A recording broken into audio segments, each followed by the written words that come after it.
USC wins the toss. They defer, so USC will receive. James Wilhoit to kick it off. Bounces around to the 15-yard line. Out over the 30 to the 32-yard line. And that's where South Carolina will take over. Well, let's check in once again with a guy that carries our broadcast, Dave Baker. Buzz. Hey, Dave, great to hear from you again. Let's take a look at our all-tell players to watch for today. Gerald Riggs for Tennessee, Troy Williamson for South Carolina. Which one of these players do you think will have the most impact in today's action? To vote, use your all-tell wireless phone to send a text message to the number on the screen with a letter of the player you choose, or visit jpsports.com to vote online. Dave, we got the voting results coming up for you in the second half. Always interesting. Well, let's take a look at this South Carolina offense. Dontrell Pinkins gets the start at quarterback despite a bad rotator cuff. He options first play to Summers.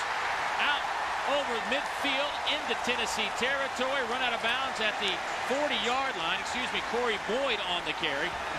And that'll be a first down for the Gamecocks. Well, I think first of all, South Carolina caught him surprisingly because Pinkins brings the ball out. They don't bring the corner up. You see the corner getting blocked. Great downfield block, and that's Williamson, the wideout. You've got to play the toss on that play. Got to come up with the corner. Gain of 27. First and 10, South Carolina.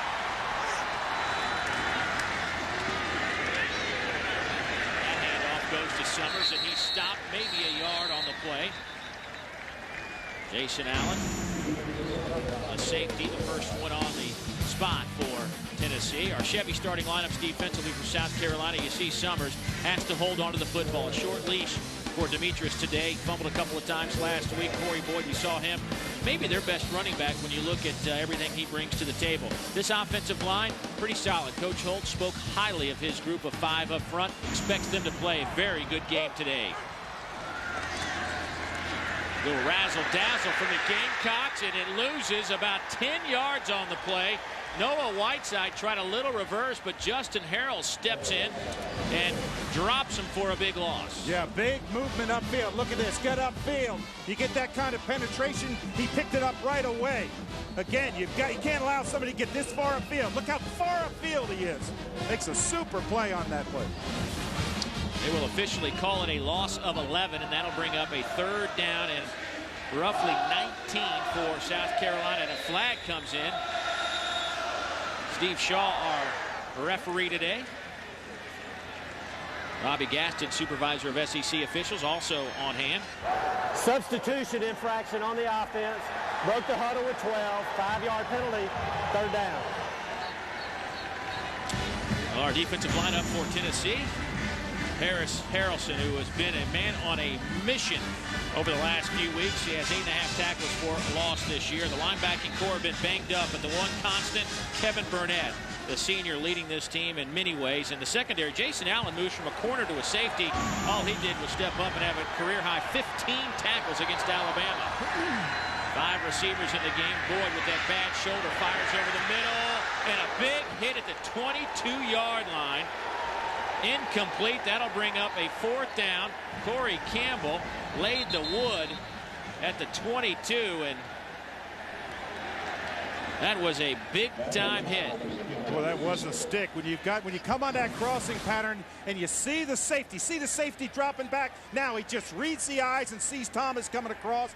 Good clean hit on Corey Campbell. Bam! Boy, that's the way you come after him. Campbell, big stick. Campbell, 6'3", 190, the sophomore out of Spring, Texas. Thomas goes about 190. Thomas making his first appearance in a couple of games, was suspended due to some academic reasons, but back on the field last week.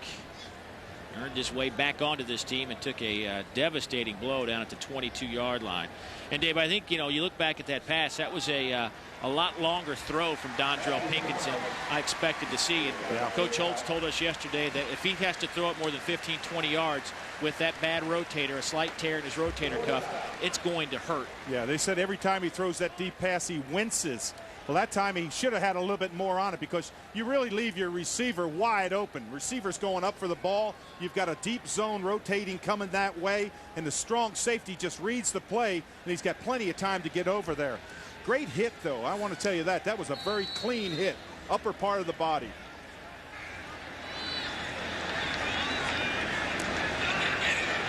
Joey Bowers to do the punting for South Carolina, and it's great. That little unorthodox roll to the right, just kind of boom it down there end over end and get a pretty good roll. Works extremely well. And Tennessee will start at the 5-yard line. Well, you see Eric Ainge coming on the field. He will lead this Tennessee offense. And when you look at his numbers versus what Peyton Manning was able to do and Casey Clausen, the last two freshmen to start at Tennessee, well, his throwing percentage not as high as the other two, but certainly in yards and touchdowns, he's up there with two of the best have ever put on the orange jersey. Absolutely. I was down on the field. I could not believe how tall he is, Dave. Great vision. 6'6", looks downfield, very poised. Gerald Riggs, your tailback. He will get the handoff from the 5 and maybe get to the 6. Mo Thompson, Preston Thorne lead the way for the Gamecocks. Boy, Mo Thompson, 91. He's a hoss. Look at this. Come off the line. Great play across the face, and he gets in on the tackle. South Carolina uses a lot of slant. He's going to come right there from the left of your screen. Good down play down the line. They utilize their speed rather than size, and Mo Thompson moves well to the ball. Mo Thompson, the junior out of Goose Creek, South Carolina. There's Rick Minner, the defensive coordinator, formerly the head coach at the University of Cincinnati for a decade or so. Ainge rolls right, fires near side, pass is caught out to the 14-yard line by Tony Brown. That'll be probably a yard and a half, maybe 2 shy of the first down. Chevy starting lineups for Tennessee look like this. Tony Brown with 18 receptions leads this team. However, a bunch of guys have double-figure catches for Tennessee. And up front, the big shocker, Michael Munoz. His 44-game consecutive start streak comes to a close. Suffered a concussion last week. Will not be able to go. Held out by the doctor. So there has been some moves up front as you look at Aaron Sears, who will play that left tackle spot held down by Munoz since his freshman year. And on 3rd and 2, Tennessee stuffed Gerald Riggs. I don't know if he even got back to the line of scrimmage, and that'll bring up a 4th down. And the defense that just stood tall for South Carolina looks like this. Mo Thompson and George Gauls, a couple of real good defensive ends to keep an eye on today. Not a lot of sacks out of that group, but very active up front. Linebacking core, a lot of speed, led by Rod Wilson. And in secondary, Coach Simpson, along with Fred Bennett, have combined for 6 interceptions. Boy, Dave, if you want the script, you've got it right here. Hold him deep, force him to punt. Dustin Colquitt averaging 42 yards per punt to send it away for Tennessee. It's a good high kick. Fair catch called for, but not touched by Summers, and it takes a good South Carolina bounce out to the 44-yard line, and that's where South Carolina will take over for the 2nd time this afternoon. We will come back to Columbia. Full house on hand. We're scoreless in the 1st. Continues to pitch the ball to keep Pinkins from taking a big shot on that shoulder. Well, Pinkins steps up, going deep. Off the fingertips of Troy Williamson. The big play receiver, defended by Rashawn Fellows, but that was close. Well, Fellows plays this top of your screen. It's a go pattern, turn in to the post. Watch Fellows. Don't put your hands up. Look at him just reach in front with that right hand. Just tip it away at the peak of the ball. Heck of a play. Oh, that is a great play defensively. That was played about as well as you could play it from Fellows, the freshman out of Warren, Arkansas. Has 1 interception to his credit. So on 2nd and 10, we'll shovel pass underneath. Tennessee reads it well. Right back to the line of scrimmage. Justin Harrell with another good defensive play up front for the Vols. This front 4 for Tennessee has been dominating this year for John Chavis, the defensive coordinator. Absolutely, Dave. A lot of people might ask, why do you run that little shuffle underneath? Tennessee and John Chavis, the defensive coordinator, has his players get off the ball so fast into the backfield of South Carolina that they thought they could throw up underneath them and just catch them. One note, the clock that we see here inside the building is not functioning well, so the official game time being kept by our officials down on the playing surface. Pinkins hit as he lets it go. And that'll fall incomplete, and that series lost a yard. Pressure came from Turk McBride, the sophomore out of Camden, New Jersey. A lot of pressure on Pinkins. Turk McBride is one of them in the outside backer game too.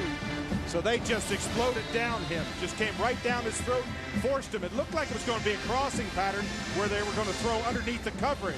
Never got time to let the play develop. But Joey Bowers, who sent it down to the Tennessee 5, his last punt, will attempt it again. The little roll right, end over end kick, gets a nice roll, and oh boy, they're going to go down inside the 5 this time. How about the 1?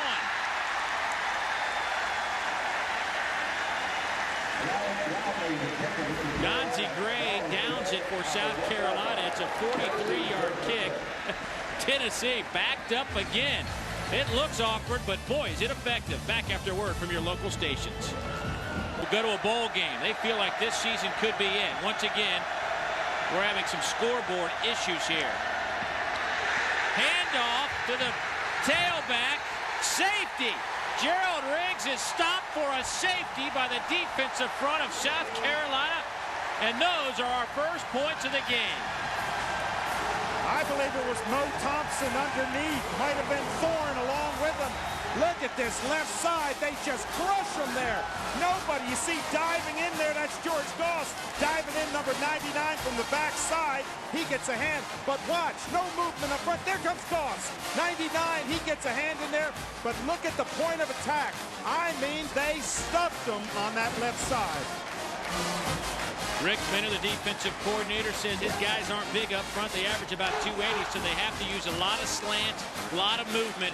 And we saw right there on that play, George Goss taking a hard inside slant, beating his blocker and causing the 2 points for South Carolina.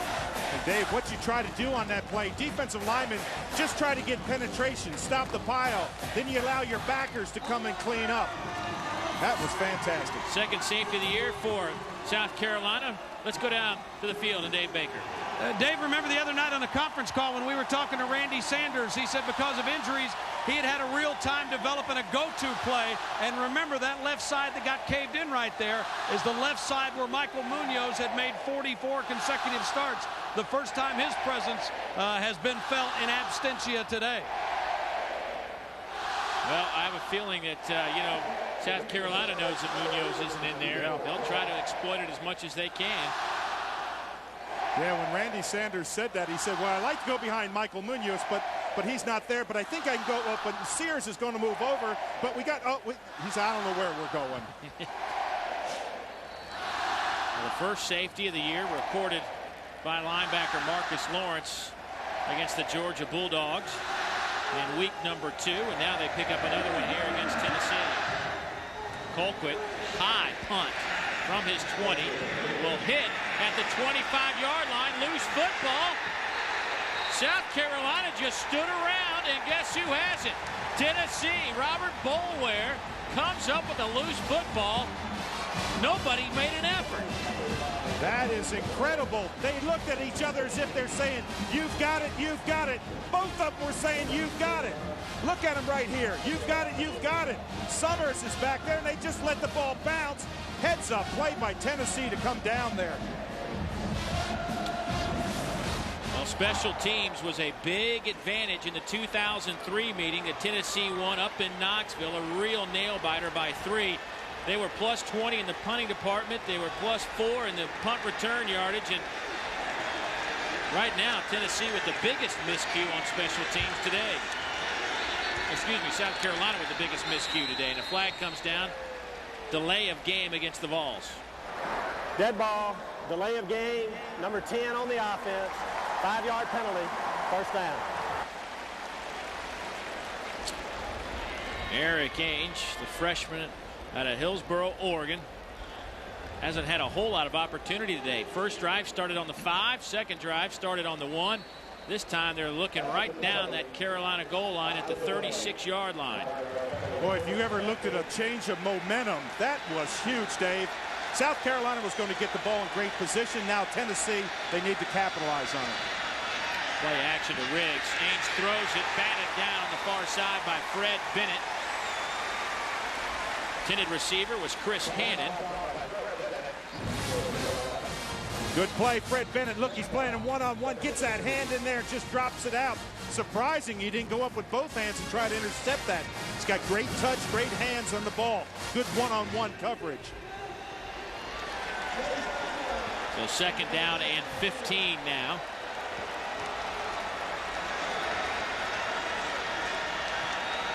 Once again, our clock here inside the stadium not working. Play clock is, however. Matter of fact, the scoreboard's been turned off here inside Columbia Williams-Brice Stadium. Ainge to throw. Batted in the air, nearly picked off. Rodriguez Wilson had his hands on it. Ainge was looking for C.J. Faith. How in the world did Wilson miss this ball? Number 11 steps right in front of the receiver.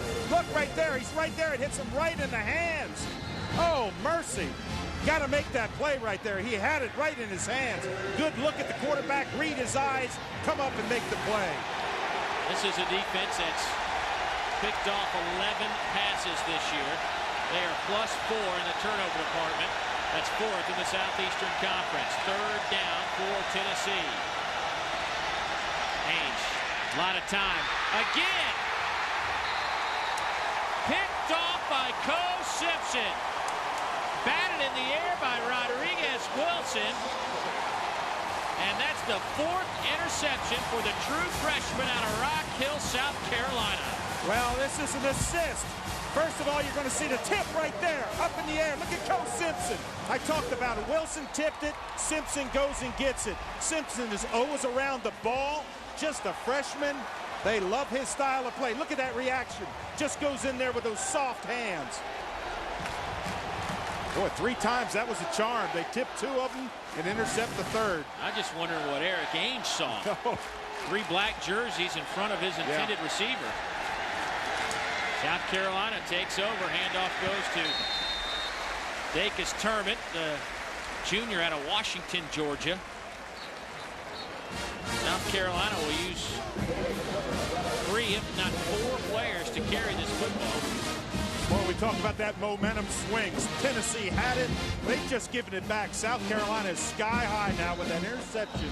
Now their offense needs to take control, move the chains, take some pressure off your defense. And off inside, not much happening. It's Turman once again. Maybe gets a couple on the play. That'll bring up a 3rd down and about 4. Say 3.5. All right, well, look at that last time, and Pinkins almost pulled that ball out to keep it. At the last second, he left it in his fullback, but just at the last second, he pulled that ball. If he pulled it out, he could have run around this end. 9:20 left to go in the first quarter. We are scoreless at Williams-Brice Stadium. Here's Pinkins on a little quarterback keeper.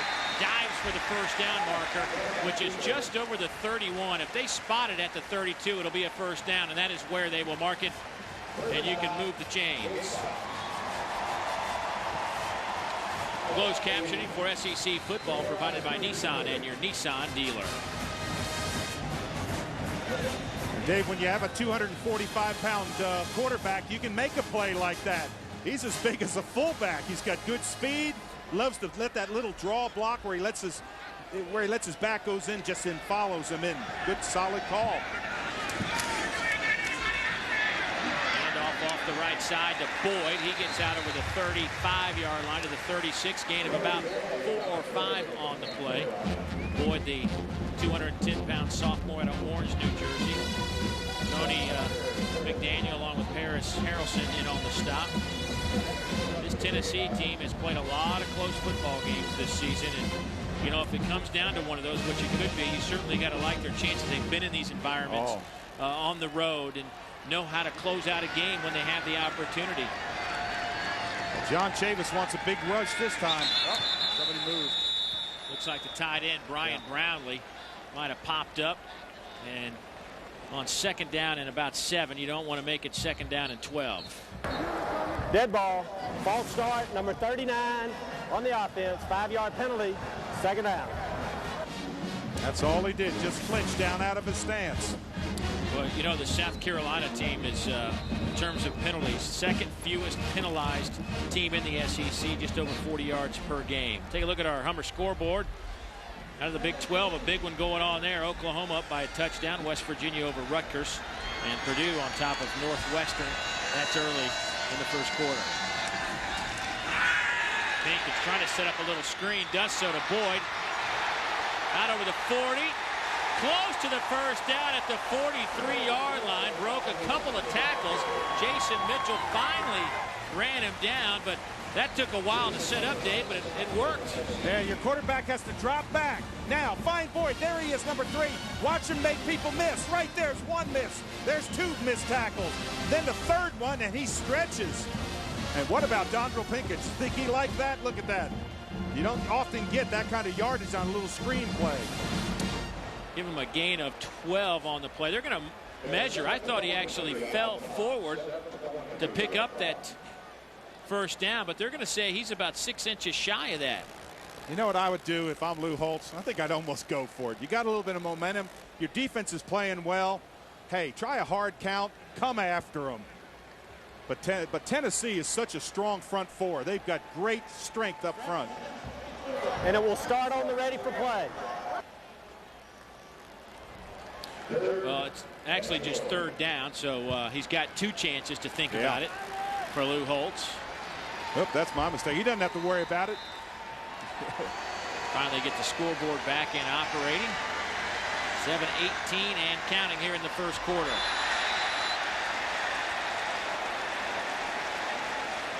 This is going to be an interesting call. Tennessee jumped into the neutral zone. South Carolina reacted after them. And I believe it's going to go against Tennessee. Gave him a hard count. Dead ball, offsides, number 55 on the defense. He was in the neutral zone when the offense moved. 5-yard penalty, first down. Now you see the secondary move. The offense is drawn off by the defense, but defense penetrates the neutral zone. So it's a good call. Free 5 yards. So that will be a first down. South Carolina with 3 first downs here in the opening quarter. Tennessee's yet to move the chains.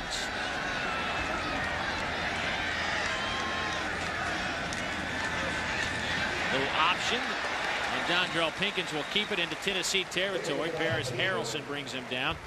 Harrelson, the 255-pound junior out of Flora, Mississippi. 11 quarterback hurries, leads this team. Also has 8.5 tackles for loss. When you have those kind of stats, Dave, you know you're getting off the ball fast, getting in the backfield, and that's what Harrelson does. Good spring off the ball. That initial step doesn't lock up with him. He's always on the move forward. Pinkins will line up in the shotgun. Goss in motion. Breaks a tackle, still on his feet. Runs into a bunch of white jerseys, but actually picked up a couple of yards from the line of scrimmage when that could have been about a 5 or 6 yard loss. Boy, missed tackles can come back to haunt you if you're Tennessee. They've got the play played well. Little misdirection now. The toss. See, they played the toss really well. They've got him there. That's a missed tackle. That was where the tackle should have been. Look where he ends up. That's about a 7-8 yard difference. They've got some real issues with the clock here today. Just hit 0, and that is far from where we are. It's about 6 minutes to go here in the first quarter. We'll get the official time in just a second from our referee on the field. Here's Pinkins, dodges a couple of defenders, still on his feet, picks up the first down at the 38-yard line, tripped up by Kevin Burnett. That'll be his second tackle today, but already the 5th missed tackle by the Vols defensively. Yeah, this is just a heads-up play. Had a lot of pressure. This is just ad-libbing. It wasn't designed to do this. And Pinkins turns about a 4-yard loss. You see the pressure right in his face right there. Now he just breaks the tackle in here, picks up 4 or 5 yards downfield, moves the chains. Boy, when you've got a quarterback that can scramble, as Pinkins can, I know he's got that sore shoulder, but that scrambling could come back and really hurt Tennessee. Here's Summers off the right side. He breaks a couple of tackles. That'll be down to the 28, maybe 27-yard line, close to a first down. Corey Campbell finally brings him down. Oh, and the tight end Brownlee gets a great block on the outside. Brownlee is number 39. He just locks him inside right there, and that allows Summers to get outside. He had Neal just pivoted back inside. Look at this, good receiver block downfield. That is a great block right there. That's exactly what you want. Lock him up. That's Matthew Thomas. Good blocks downfield. Wow. That'll be another first down for South Carolina. Pinkins lines up in the shotgun again. 10th play of this drive. Pinkins throws over the middle. Has his man, Corey Boyd, down to the 15, and that'll be another South Carolina first down. Justin Harrell and Kevin Burnett bring him down. Well, here's my question. Where is that sore arm of Sandro Pinkins? Because that time he drops back, he's got pressure. That's all arm. You see him falling back when he throws the ball, and he delivers just a perfect strike. Again, watch the body form of Pinkins as he's back. He's falling backwards. You see his feet, doesn't step forward, and he delivers a strike. No sore arm there. Gain of 13. Couple of tight ends in the game. 2 receivers near side. Handoff goes to Summers. He wraps up the football cautiously. Gets back to the original line of scrimmage. Justin Harrell. And Jason Allen in on that tackle. But a nice drive from South Carolina, Dave. Nothing fancy, just kind of coming right at you. Absolutely.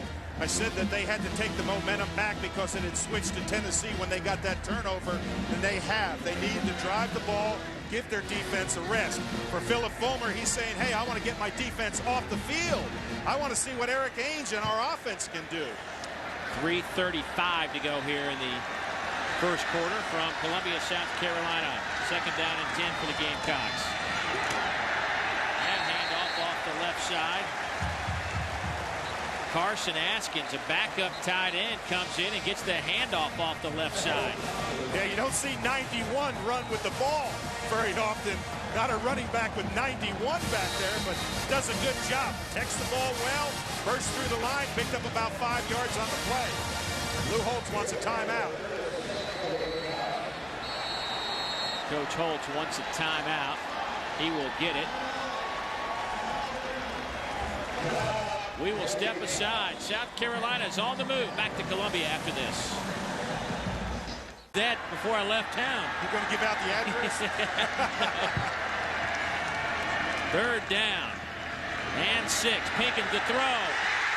Fumbled football at the goal line. They'll say it's incomplete.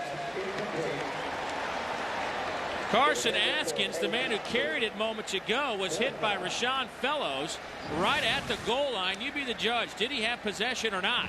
Little drag across the middle. Look at this. Perfect. Boy, I would. Oh, that looks close to me. Again, let's see. Both feet down. That is just an outstanding hit. I think that's a fumble, Dave. Pinkins doesn't think it's fumble. He said, no, that's incomplete. Well, here comes Josh Brown to attempt a field goal. He's made 7 consecutive kicks. This is a 27-yarder. Kick is up, and it is perfect. Hit a career-long 43-yarder last week and opens up this game with a 27-yarder, and South Carolina on top 5-0. We'll return to Columbia after this message from the University of Tennessee and South Carolina. Dave, I got to ask you real quick. 91 is Mo Thompson. They must have a duplicate 91. I sure hope we're not missing Mo Thompson. Out of the I formation, they'll hand it off to the tailback. Cedric Houston checks into the game, and he gets back to the line of scrimmage. Our Hummer scoreboard looks like this. Wake Forest up by 1 over Duke. That in the second quarter. And Clemson, after a big win last week over Maryland, out in front of NC State by a touchdown.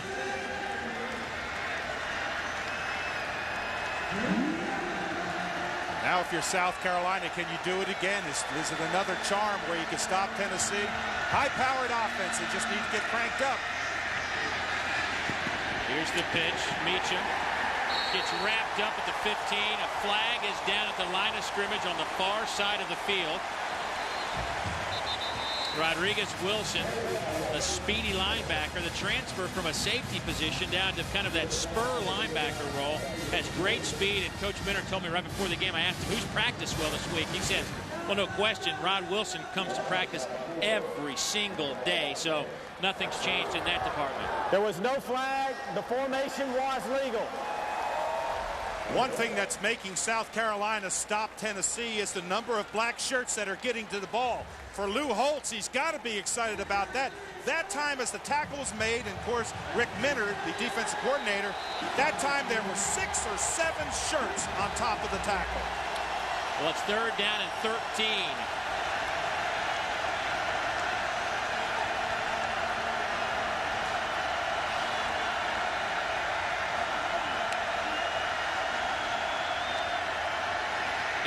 Fires, hits his target, Robert Meacham. That'll be shy of the first down. He had to get it to the 30, actually across the 30-yard line. Fred Bennett on the coverage. He'll get credit for the tackle. And we'll see what Philip Fulmer does, and I'm sure he's going to send out his punt team. Yeah, you don't take a situation like this early in the game with the momentum that South Carolina has. You don't take a chance and go for it on 4th down and 2. You punt it away. But what a defensive stand by South Carolina. Let them catch it in front of you, come up, stop them short of the first down yardage. Heads up play.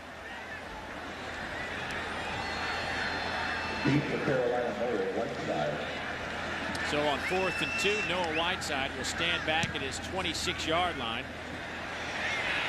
That ball hits at the 35, and Whiteside is dropped at the 25.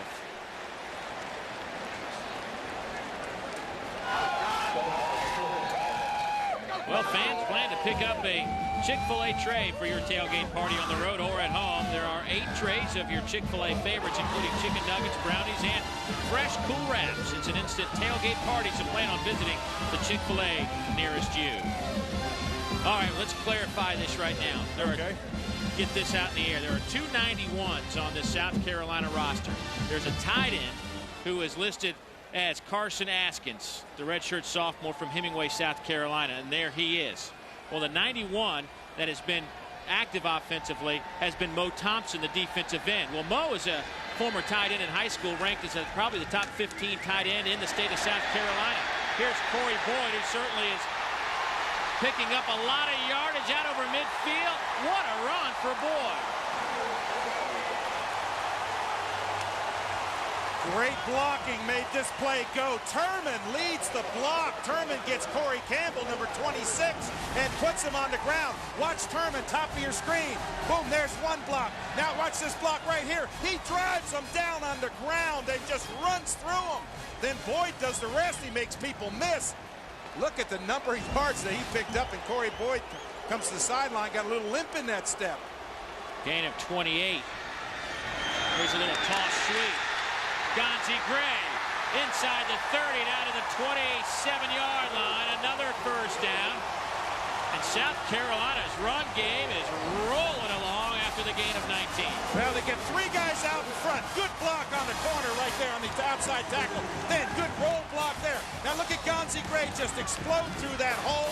He had an escort. He had people with him. They're getting to the outside edge on Tennessee. Tennessee has got to get upfield. Summers met in the backfield. Paris Harrelson came untouched and went nose to nose with Summers, and that'll be a loss of 4. Well, Paris Harrelson gets upfield right up in there. Look at him. Upfield, just turns it around. There's no place to go. That's why they threw that little underneath play. The run to the outside has worked well to the left when they didn't have to go against Harrelson, because, as John Chavis will tell you, he gets upfield. He's got great explosion. See those numbers for Paris Harrelson. 10 total tackles, 5 tackles for loss, career high against Ole Miss. And because of that effort against the Rebels, was the defensive player of the week. And that is the last play of the first quarter. And you see those totals. Boy, South Carolina putting on a pretty good show on the ground. The Gamecocks lead it 5-0. Their motto this year, shut up and hit somebody. We've seen a lot of contact here in Columbia. This capacity just over 80,000. We'll probably have closer to 83 or 84,000 when they finish figuring out how many people are in here. We know 31's in the house. Demetrius Summers inside the 25 down to the 24. Jason Mitchell will get credit for the stop. Our Gatorade first quarter stats. Look at the rushing yardage. That is 114 to -1.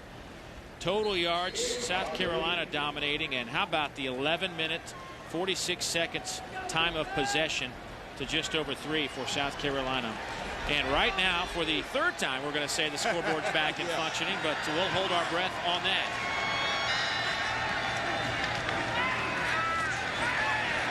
Pinkins' pass is caught inside the 20 down to the 18-yard line. Andre Goss hit by Jason Allen. Dave, the first thing that made it work was timing. This is good timing by Pinkins. Now look, he just sit up right there. He's just sitting right there in that little zone. Just comes off the ball, finds that little. But look at the time that Pinkins has. Nobody in his face. He sits back there. That's underneath thrown. Just be a target. South Carolina's playing as well as I've seen them play in a long time. Here's Josh Brown. We told you he's now hit 8 straight. He's hit from 27 today. This is from 37, and it is right on the money. So what used to be a weak aspect of this club just a couple of years ago has turned out to be a very strong point. Josh Brown with back-to-back field goals, and South Carolina's lead is now 8-0 with a safety and 2 field goals.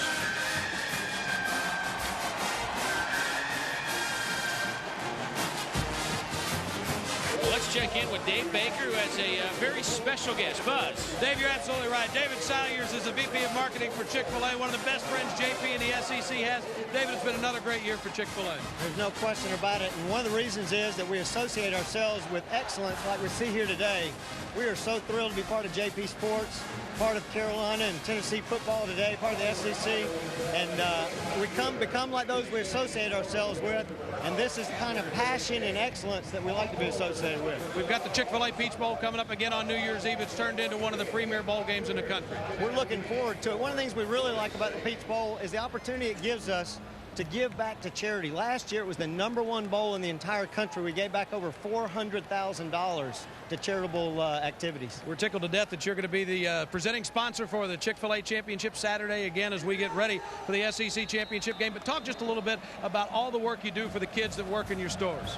Well, we really believe in developing the kids in our stores, and one of the things that we do is we have a scholarship program. We've given away over $20 million in college scholarships over the years, and we love sending them, especially SEC schools. David, we appreciate it so much. Thanks so much. Our pleasure. Thanks. That's David Salyers. Great Lord Chicken. Great friend of the SEC, great friend of JP, Dave. We certainly like the Friday afternoon Chick-fil-A's, that's for sure. Well, Dave, when you look at this South Carolina defense headed up by their coordinator, Rick Mentor, it's been pretty special today to this point. Absolutely. They set the tone with that safety. They've been all around the ball. They've tipped the ball, and then all of a sudden they come up with a double interception there. Wilson gets the tip, and Coach Simpson gets the interception.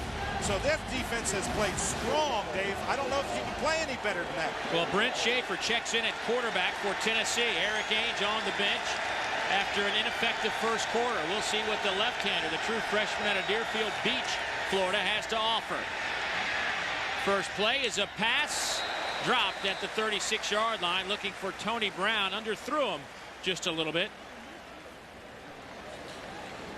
Tennessee has been backed up for the most part. They did have one possession start inside South Carolina territory at about the 35, but you see where they have started this year, the second lowest average starting field position in the league, their own 27. And their first possession started at the 5. The second possession started at the 1. Yeah, just due to 2 wonderful punts by South Carolina.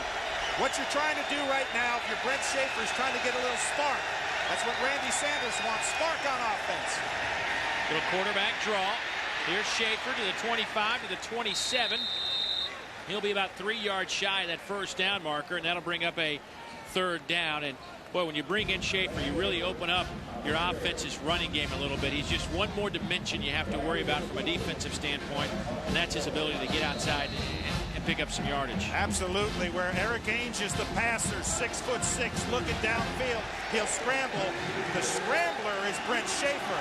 He's a lot shorter, 6'2", about 195, and Randy Sanders wants to use those legs. Tennessee 0 for 3 on third downs today. Schaefer running. They will mark it back at the 27-yard line. That's 3 yards shy of the first down, and the Gamecock defense stands tall once again. Oh, great hustle down the line. You talk about pressure. Lawrence got pressure, Goss got pressure, and Schaefer just kind of stretched out there trying to make it. But the big guys up front, they are really playing well.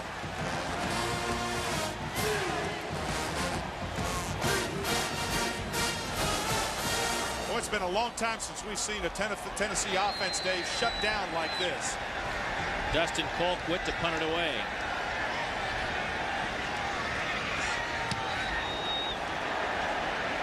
High kick.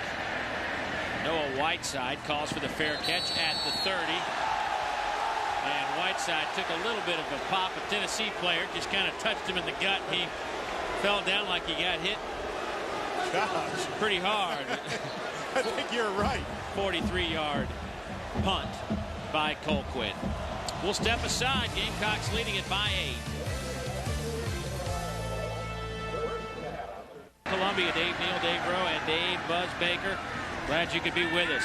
Here's some play action as Pinkins is hit. Loose football.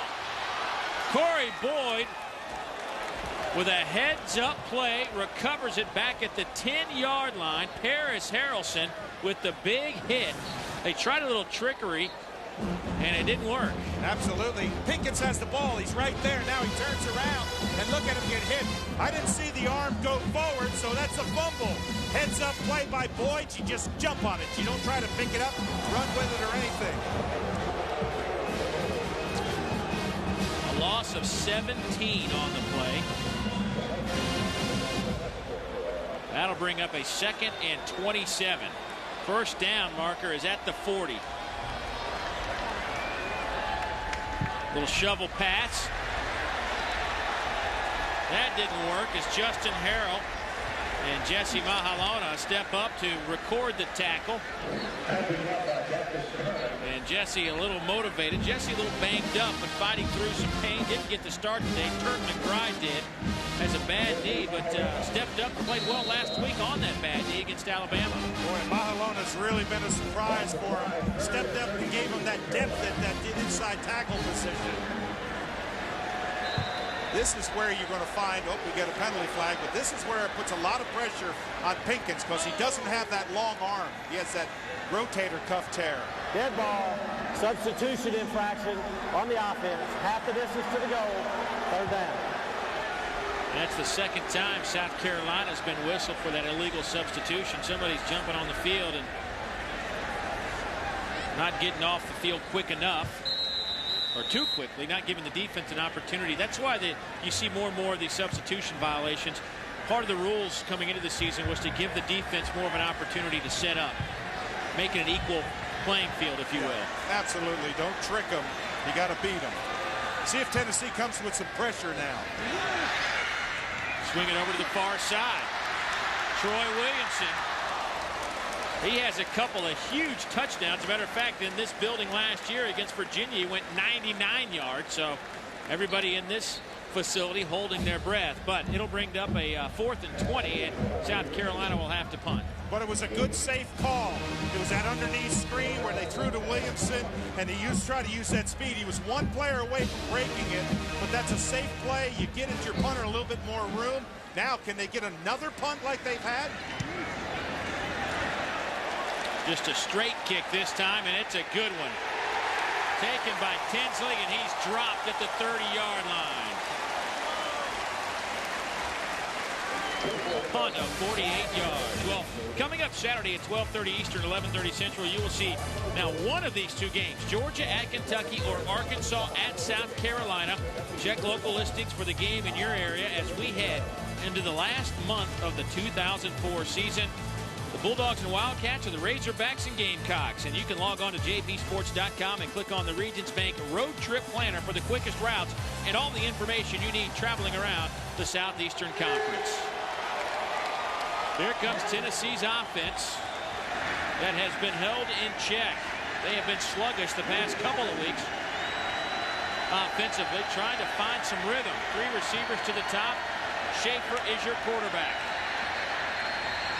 And flags come down. I think that may be a delay of game. I thought for a minute there Cedric Houston was going to foul. Delay of game. Ball. Number 7, 5-yard penalty. First down. And it will be delay of game. Yeah. And what Philip Fulmer is so upset with, he's saying, hey, wait a minute, we didn't take 25 seconds to run that play. They ran off the sideline, ran out, and just lined up. There are the first 5 possessions. 3 punts, a safety, and an interception.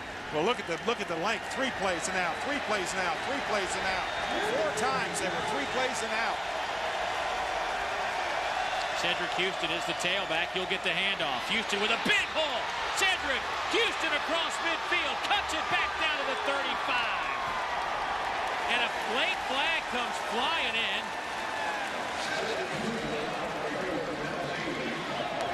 But that run will definitely stand.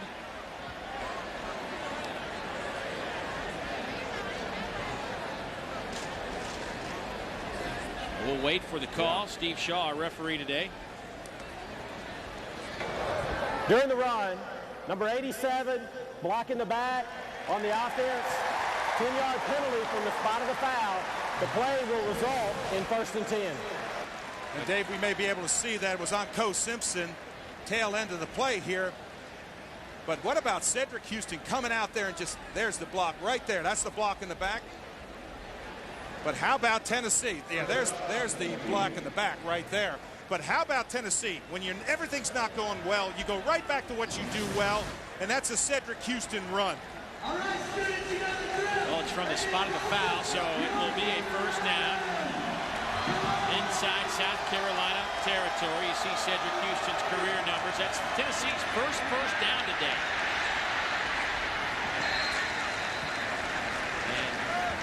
Cedric gets it out to close to the 40-yard line. Jamacia Jackson runs him out of bounds. 3rd stop today for Jackson, the junior out of Sumter, South Carolina. And that was a good bounce by Cedric Houston that time. Point of attack, which is about the 5-hole. Off the offensive tackle was stuffed.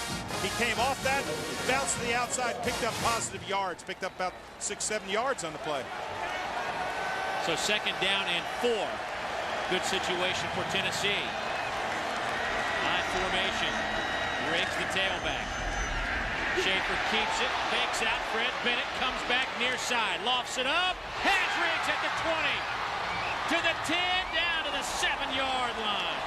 But a flag is down. A couple of flags are down. And everybody looking around pointing each other. I'm wondering if offensive linemen got downfield. That's the first thing you think on a play like that. Broken play, and the quarterback just ad-libs on his own. Oh, that'll be devastating if it's against Tennessee. Ineligible receiver downfield on the offense, number 63. 5-yard penalty. Repeat 2nd down. Jason Respert, the man guilty of the violation. That's why they put Schaefer in there, because of his leg speed, his strength. But this is just a heads-up play. Running hard here, and look at that pass. Going to his left, he's left-handed, leads him perfect, but the linemen were downfield. When you see a broken play like that, those linemen are hustling downfield, trying to get blocks, and he pulled up and passed. Well, it nullifies a gain of 33, and that'll bring up 2nd down and 9 now. 4 receivers, 3 to the top. Robert Meacham to the near side. Schaefer out of the shotgun. Far side pass is caught, and he's hit immediately. Brett Smith was hit by Tremaine Tyler as about as quickly as he caught it. Boy, and if you're Tremaine Tyler, you've got to get there in a hurry. The block is a little bit slow getting there, but watch Tyler come up right there. Boom, he's going to get up underneath. Not a very good block there. The 3rd down and 7. Boy, the Vols could have had it down inside the 10 just moments ago, but instead they're looking at 3rd and 7.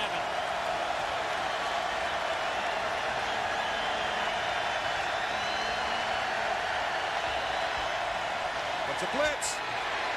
Schaefer moving, scrambling, has some room. Flag is down in the backfield. Schaefer would have picked up the first down if it holds up. And hold could be the key word here. Yeah, I think hold may be the word. South Carolina in a blitz. They came with everybody. You see the holding call is going against Tennessee. I think it was one of the defensive tackles. That's who I think it was there. Douglas, Cody Douglas, number 70. I saw him dressed at the tail end, put his hands up, just kind of like, oh, no. But holding, number 45 on the offense. 10-yard penalty from the previous spot. Repeat third down. Corey Anderson, the fullback. There's 45 right there, right-hand side. That's what they're calling holding right there.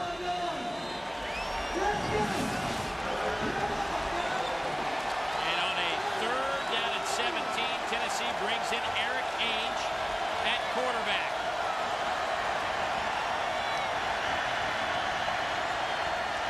Ainge has time. Lofts it up, just too much on the pass intended for C.J. Payton, and he had nothing but goal lines and pin lines in front of him. I think South Carolina really escapes on. Look at this block up front. Nobody in his face, and he just lays it up. Now think about this. He's been over on the sideline. He's not been warming up. He's been cold, and all of a sudden he has to get called upon to throw a pass like that. Tennessee was down inside that 10-yard line. Buzz. Hey, Dave, I think what this South Carolina defense has done is they're keeping everything in front of them so much. I think these Tennessee quarterbacks are getting impatient and maybe doing some things that they otherwise wouldn't. It's really got them off sync. Colquitt's kick hits at the 6 and bounces in the end zone. A 52-yard punt for Colquitt, but South Carolina will bring it out to the 20. 7:49 to go here in the second quarter. We'll return after a word from your local stations. And South Carolina is going with Savell Newton in at quarterback. We didn't think we'd see him today. Savell bothered by a bad ankle sprain and didn't really rejoin the team in practice until beginning of this week and wasn't nearly 100%. And Coach Holtz really basically said he's strictly a backup. Not anybody that we would rotate in and out like Schaefer and Ainge on the other side of the field. Here's Summers. He's dropped for a 5-yard loss by Kevin Burnett, the senior out of Carson, California. Read it and played it well. Well, when you play linebacker like number 2, Kevin Burnett, hit in there. Now get off that block. Look at him play across the face. He gets that good extension with those arms, plays off blocks. I really like his play. He is a super football player. And when they lost Kevin Simon early in the season, I thought this linebacking core and this team certainly took a big blow. But Kevin Burnett has stepped up and done everything he possibly can to carry this defense on his shoulders. Here's Summers with a big haul out to the 26, still on his feet. Summers bounces off 2 Tennessee players down to the 36-yard line. Rashawn Fellows finally brought him down, but how did Summers get out of there? Missed tackles will kill you if you're a defensive team. And that's what happens. Summers runs the play right, then comes back against the grain, picks up a good block there, but watch the missed tackles. There's 1, there's 2, there's 3. And he just bursts out of there. Tennessee has 11 missed tackles. We're still in the first half. South Carolina has none. That's why they're in this football game. A gain of 49 on the carry. Got to wrap them up. Boy, I'd like to be a fly on that locker room wall when Tennessee gets in there. South Carolina will call and use a timeout with 6:41 to go here in the second quarter. Savell Newton comes in for one play, hands it off to Demetrius Summers, and, well, he moved it into Tennessee territory. We'll return after this. And they're moving. 6:41 to go in the second quarter. Newton hands it off inside. A couple of yards on the play for Dacus Turman. And Dave, if you're in South Carolina's huddle right now, you're saying don't make a mistake. Don't fumble the ball. Don't put it into traffic. You've got control. If you're across the way and you're in Tennessee's sideline, you're saying, hey, You need a turnover. You need pressure. You got to get after the football. Philip Fulmer is not used to this score. Well, how do you do that? Yeah, well, you got to come off the ball. You're exactly right. What do? Rip the ball out on the tackles. Go for it. Try to put pressure on the quarterback. Try to force him into a situation he's not good at. How about that? That's good. A good start. Yes, it is. Newton loses a couple on the play. Tony McDaniel, backup right tackle, made the big play. Watch 95 come off the ball in the backfield. Look at him right there. No place for the quarterback. That's what Tennessee does so well. They get off the ball and they get penetration. Just a little skinny sophomore, 300 pounds.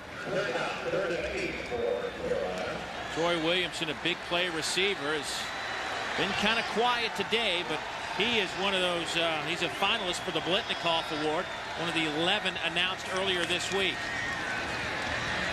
They'll go to Mr. Williamson, and that should be good enough for a first down at the 26-yard line. Rashawn Fellows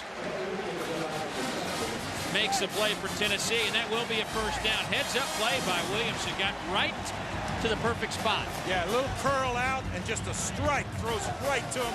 Nice catch, clean, come back, help your quarterback out. Know the first down marker. That man there, you talk about speed. That is speed in a nutshell right there. First down, 10-1. My goodness.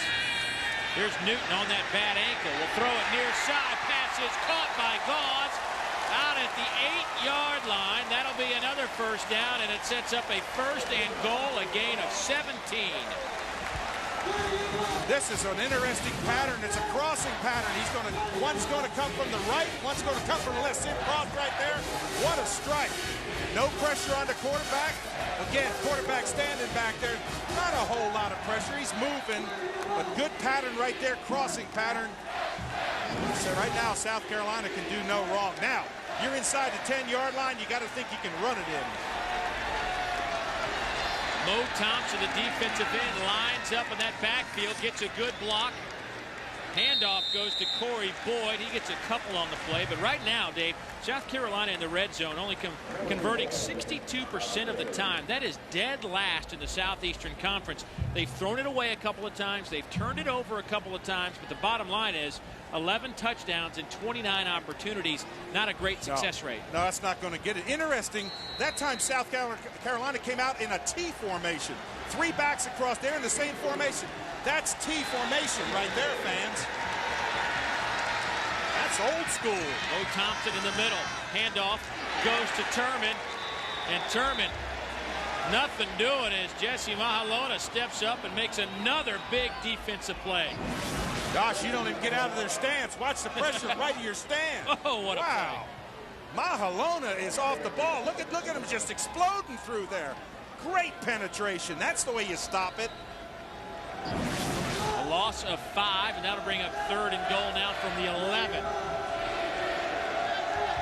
You know what I would do in this situation? I'd look for a hot receiver. If I got one coming off the line, they hit their tight end one time. That really worked well. Newton dropped at the 20. Something just clicked for Tennessee defensively, and it backs up South Carolina to the 20.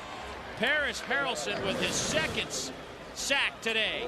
Well, look at the pressure right there in his face. 2 people on him.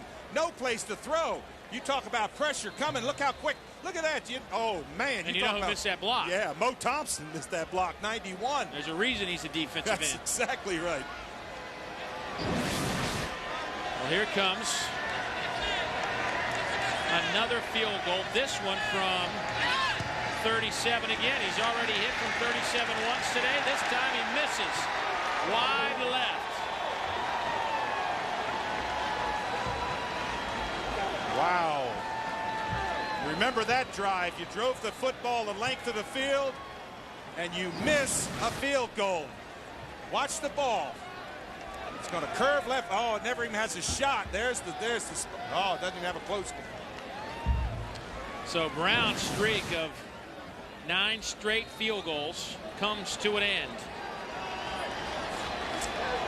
Lou Holtz's club, however, still out in front by a touchdown and a 2-point conversion.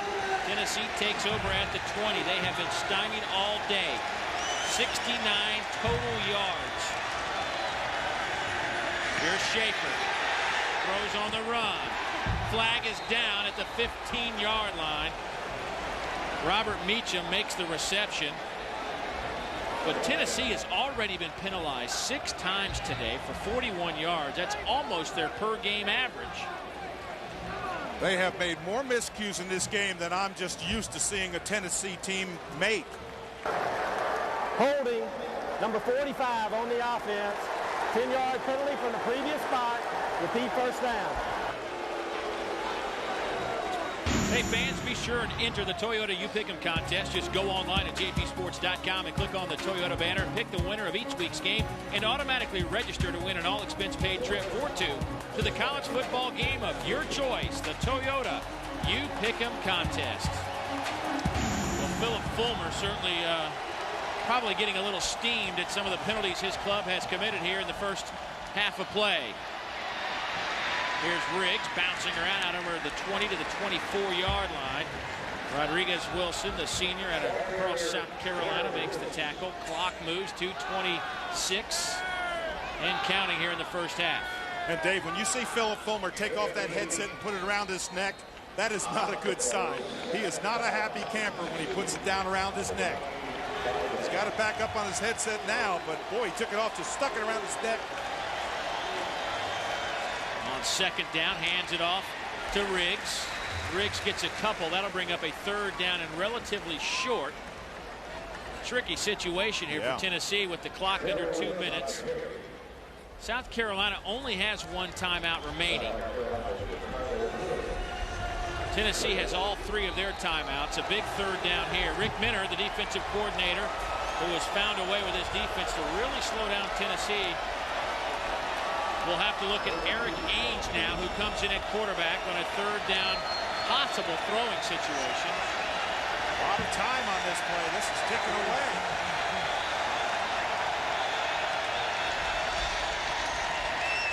Ainge.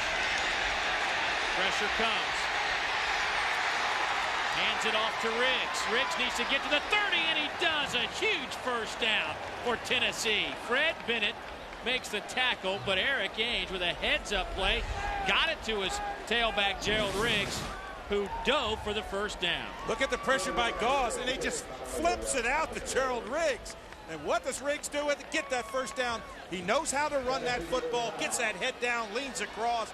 He saw the flag on the sideline, but George Gauze was right there in his face. Brent Schaefer back in the game. Clock ticks. 1:12. Not much happening on that play to the 35-yard line. Gerald Riggs hit by Mo Thompson and Ricardo Hurley.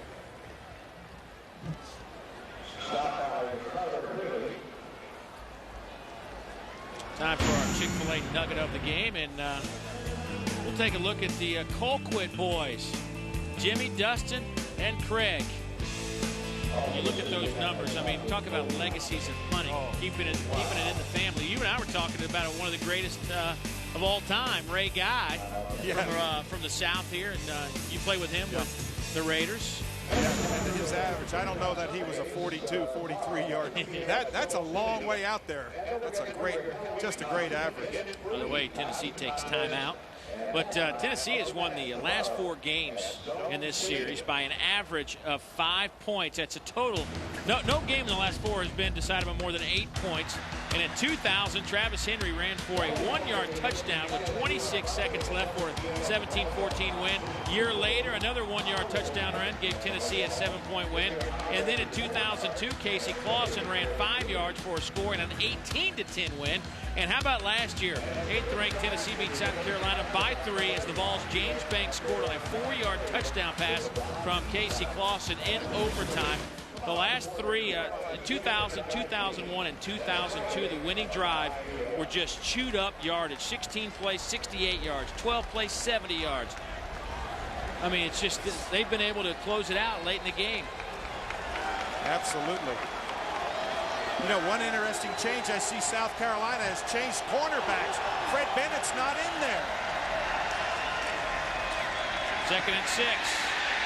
Schaefer dropped. Sacked at the 25. Mo Thompson led the way. The first sack of the day for Thompson, second this season. Well, they just collapsed it. Thompson's there. He has 91. Gets good separation from his offensive tackle. Now he's on the hunt. He's got good speed. Look at the big man run. Again, come off that football. You talk about exciting. There's a lot of momentum right now. South Carolina is bubbling with it. Timeout on the field. We'll return after this message from the SEC.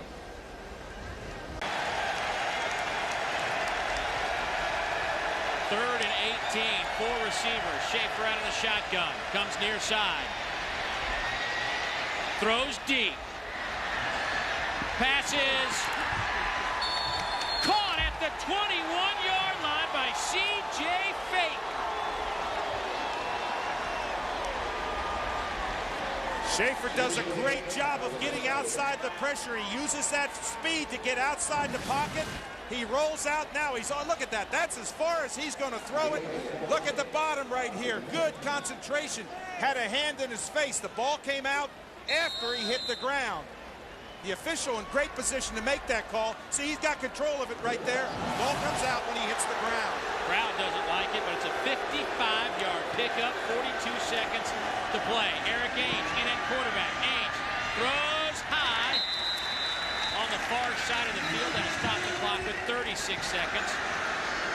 Second down and 10. Jason Swain was his intended target. Coverage from Tremaine Tyler, the junior out of Orangeburg, South Carolina, has a couple of interceptions. Let's check in with Buzz again. Hey, Dave, I'm just really taken aback by everything that Philip Fulmer is trying to do to get this offense going. They've gone with, they brought Ainge in on 3rd and short, yet they let Schaefer in on the 3rd and 18, and they get the big completion, and they go back with Ainge. They're doing anything they can to try to make something work. It has been kind of a bizarre situation offensively, but here's Ainge now. Lofts it up over the middle. Caught. Touchdown, Tennessee. David Holbert. 21 yards, and the Vols have closed to within 2. And Holbert sneaks out. Nobody is close to him. He's the fullback on the play. I mean, there wasn't anybody within 5 yards of him. Sneaks out. I think he snuck in. He only has 1 reception to his credit, 1 rush this year. His first career touchdown reception came at a most opportune time with 30 seconds to go before halftime. Tennessee takes a timeout, and Dave, he just, you used the word, he just kind of snuck around and finally found an open hole. Right here, you see that movement right there. He runs into Marcus Lawrence, 46. Lawrence loses him. Then look, he's nowhere around. And how about Ainge standing back there, looking downfield, finds him wide open. Great vision, we talked about it. That'll calm down your quarterback. So for Eric Ainge, has his 14th touchdown pass of the season against 8 interceptions, make that 9 interceptions. He had one earlier today. But, Dave, that's the kind of drive that can be a heartbreaker. Yeah. South Carolina has just been stuffing him play after play. They give up the 55-yarder off the arm of Schaefer, and then Ainge comes in to cap it off. But where does that take into the locker room? Well, it's a big momentum for Tennessee. They had nothing going for them in the first half. If they don't get anything on that drive, they're not going to come out. They're going in the locker room just defeated.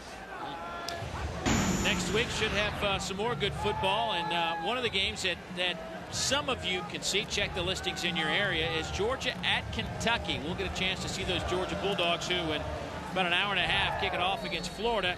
And then some of you will have a chance to see these Gamecocks again take on Arkansas, a team that's having a bye week, and Matt Jones could certainly use the time off with a pulled groin, but the all-time leading rusher in terms of quarterbacks in SEC history will take on Coach Simpson in the South Carolina defense. So Tennessee going for 2 with Brent Schaefer in at quarterback. Little quarterback draw. Schaefer to the outside. He's got it. We're tied at 8. He just glides on Yes, top he of the does. grass. It's speed. And for Rick Minner, it's a disgusting speed. But Schaefer, what he did, he wanted to go up the middle. When he takes the ball and drops back, he wants to come right up here. It's not there, so he goes to the outside. Now, you're not going to catch him on that play. Again, see, he wants to come up the middle. Oops, it's not there. Get to the outside. Use that speed. That's why it works. And Rick Minner, the defensive coordinator, it's hard to defend against that kind of speed and quickness. Well, you defend for the entire half except for about a minute. And you have a minute where they go down and score and tie up the game. Well, it hasn't been pretty, but Philip Fulmer, I'm sure, will take this 8-8 tie into the locker room. I've been saying all week, they first one to 20 wins this one, and we're not far from that. Oh, you're right. You got a good point there. Well, think of that missed field goal by South Carolina. That played huge in the play. They had great field position. Tennessee came out. Their defense rose up, stuffed them 3 times, forced a field goal, and he missed it. South Carolina had to come into this game. They preached it to us when we were here for our meetings. They have to run the football, and they've done it successfully. 141 yards on 24 carries. They've outgained Tennessee in that department by almost 100 yards. James Will Hoyt to kick it away. That sails through the end zone. Tennessee hanging in there in terms of the BCS standings, but they are number 11, just outside. Texas sneaks in there. Georgia sits at number 9, but there are the Auburn Tigers at number 4. Auburn tonight at Ole Miss, and of course they've got a big date, couple of big dates down the stretch, the first of which with Georgia, and then they'll finish out the season against Alabama. But right now, Auburn certainly sitting in the catbird seat in the SEC. Win today sends them to Atlanta for the SEC title game. Who will go from the East? Well, today's outcome will go a long way in determining that. Here's the handoff with 26 seconds to Dacus Turman. And South Carolina, with 1 timeout left, will just let the clock run out, backed up in their own end zone. So we knew this would be a defensive battle. We knew this would be a very close ball game. And we have gotten our money's worth. Philip Fulmer with a late touchdown ties it up in a scuffle down here at about the 25-yard line as the teams are trying to head to their locker rooms. But the 11th ranked Vols got all they want out of South Carolina. Let's check in with Dave Baker. Philip, it was a situation in the first half. You only had 1 first down before that last drive, but you kept trying different things, and both those quarterbacks contribute. We really hadn't done much. We got a big play there. Obviously, we've got to do better on offense and not leave the defense on the field so long and not give up the big runs as well. So, hadn't played particularly well yet, but hopefully we'll play better in the second half. Big momentum shift for you, though. It's a big momentum shift. The 2-point play safety's obviously giving us something a little bit that's dynamic. So, we'll be fine, I believe. Thanks, Philip. We appreciate it. That's Philip Fulmer. His Vols get up off the mat. They've come back to tie it up here in Columbia. We're back with our halftime activities right after this. A solid competitor. He needs more. Tennessee will receive the kickoff. Here's Corey Larkins. Out to the 18-yard line, and that is where he is brought down. So Tennessee will try to get something started here offensively. And you go back and look at what they did possession by possession in the first half, and it wasn't very pretty until the very end. They went 80 yards and put 8 points on the board. That was huge. If they had gone in that locker room without any points and having that type of play selection and results, they'd have been defeated. It would take an awful lot for Philip Fulmer to get him back up.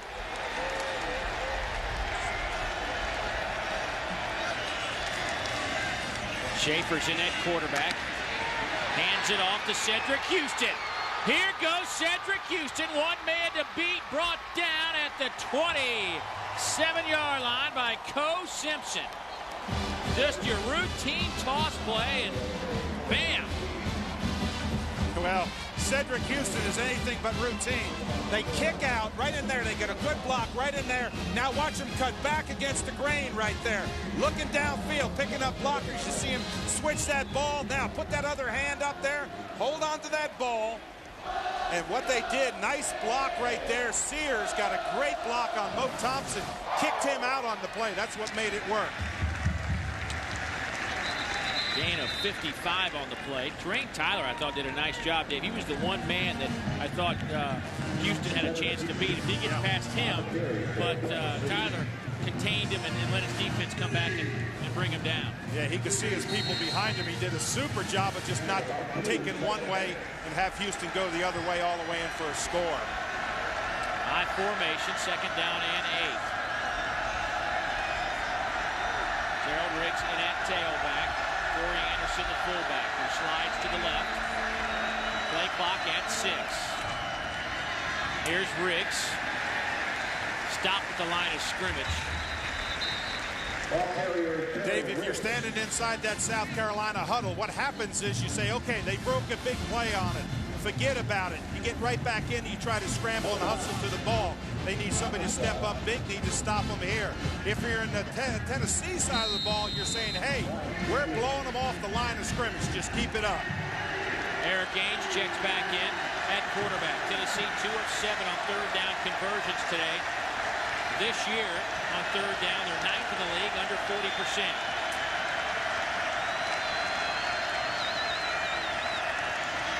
Ainge over the middle, touchdown Tennessee. It goes to Chris Hannon. His 2nd touchdown reception this season, 24 yards, and just like that, the Vols are in front. Boy, and Ainge made it look real easy on the play. Drop back, he's just sitting up there. Look at this, no pressure. This is just a post pattern. I thought for a second there was going to be a flash in front, but just well-timed. When he broke back into that inside, he was wide open, and Ainge just delivered a perfect strike. Point after is up and good. Well, that didn't take very long. 1 minute and 56 seconds right out of the gates here in the 2nd half. Tennessee out in front by 7. Eric Ainge calmly walks onto the field, surveys what he sees, and the result is a touchdown. For a touchdown, and now Tennessee out in front by 7. Wilhoit's kick hits at the 10, skips into the end zone, and South Carolina will come out to the 20-yard line. That last drive, pretty impressive by Tennessee. Of course, had a big 55-yard run by Cedric Houston in there as well. And that successful drive means another $500 to the SEC's education initiative, courtesy of Safe Auto Insurance Company. Call 1-800-SAFE-AUTO, and you too can be a successful driver. And Dave, we all know what ultimately has to happen. South Carolina needs to move the ball and score some points, but how do they go about doing that? Well, they've moved the ball with success on the ground. See if they don't panic. Stay on the ground. You've had success with it. Oh, now they go to the air. Newton checks in to start the 2nd half at quarterback. Pinkins took a couple of shots, threw a couple of deep balls in the 1st half. He has that partially torn rotator cuff, and I'm wondering if he didn't tear it even more. We haven't seen him really since the beginning of the 2nd quarter. Yeah, it's real easy when you get warmed up and then all of a sudden you go into halftime and everything, you get back cold, it gets stiff and sore. But when I said that South Carolina they need to stay with what they've done well in the 1st half. That was run the football. They moved it on the ground, stay on the ground. Here's Summers on a slow handoff. He'll take it over the 25 to the 20, maybe 27-yard line. That'll be a couple of yards shy of that 1st down marker. Corey Campbell along with Burnett in to make the tackle. Boy, no, Kevin Burnett just moves to the play, picks up the guard, the offside guard, and then gets a little bit in on tackle. Ooh. You see that holding onto that shirt? That's some of the best tackles that you can make. Hold, just getting a grasp on him. Picked up the offside guard, through the hole, still got in on the tackle. I like what he did, try to grab that football. He knows Summers has a tendency to drop the ball. Did Williamson make that catch up? Yes, he did. What a grab as he was falling down. A flag came in late. If the catch stands, it'll be a first down. Well, what happens on him is that Williamson's feet go out from under, but look at the concentration. Now, again, here, this is just drive them off the ball. Now, get that first down yardage. Oh, there's a hold right there. That's just grabbing and holding.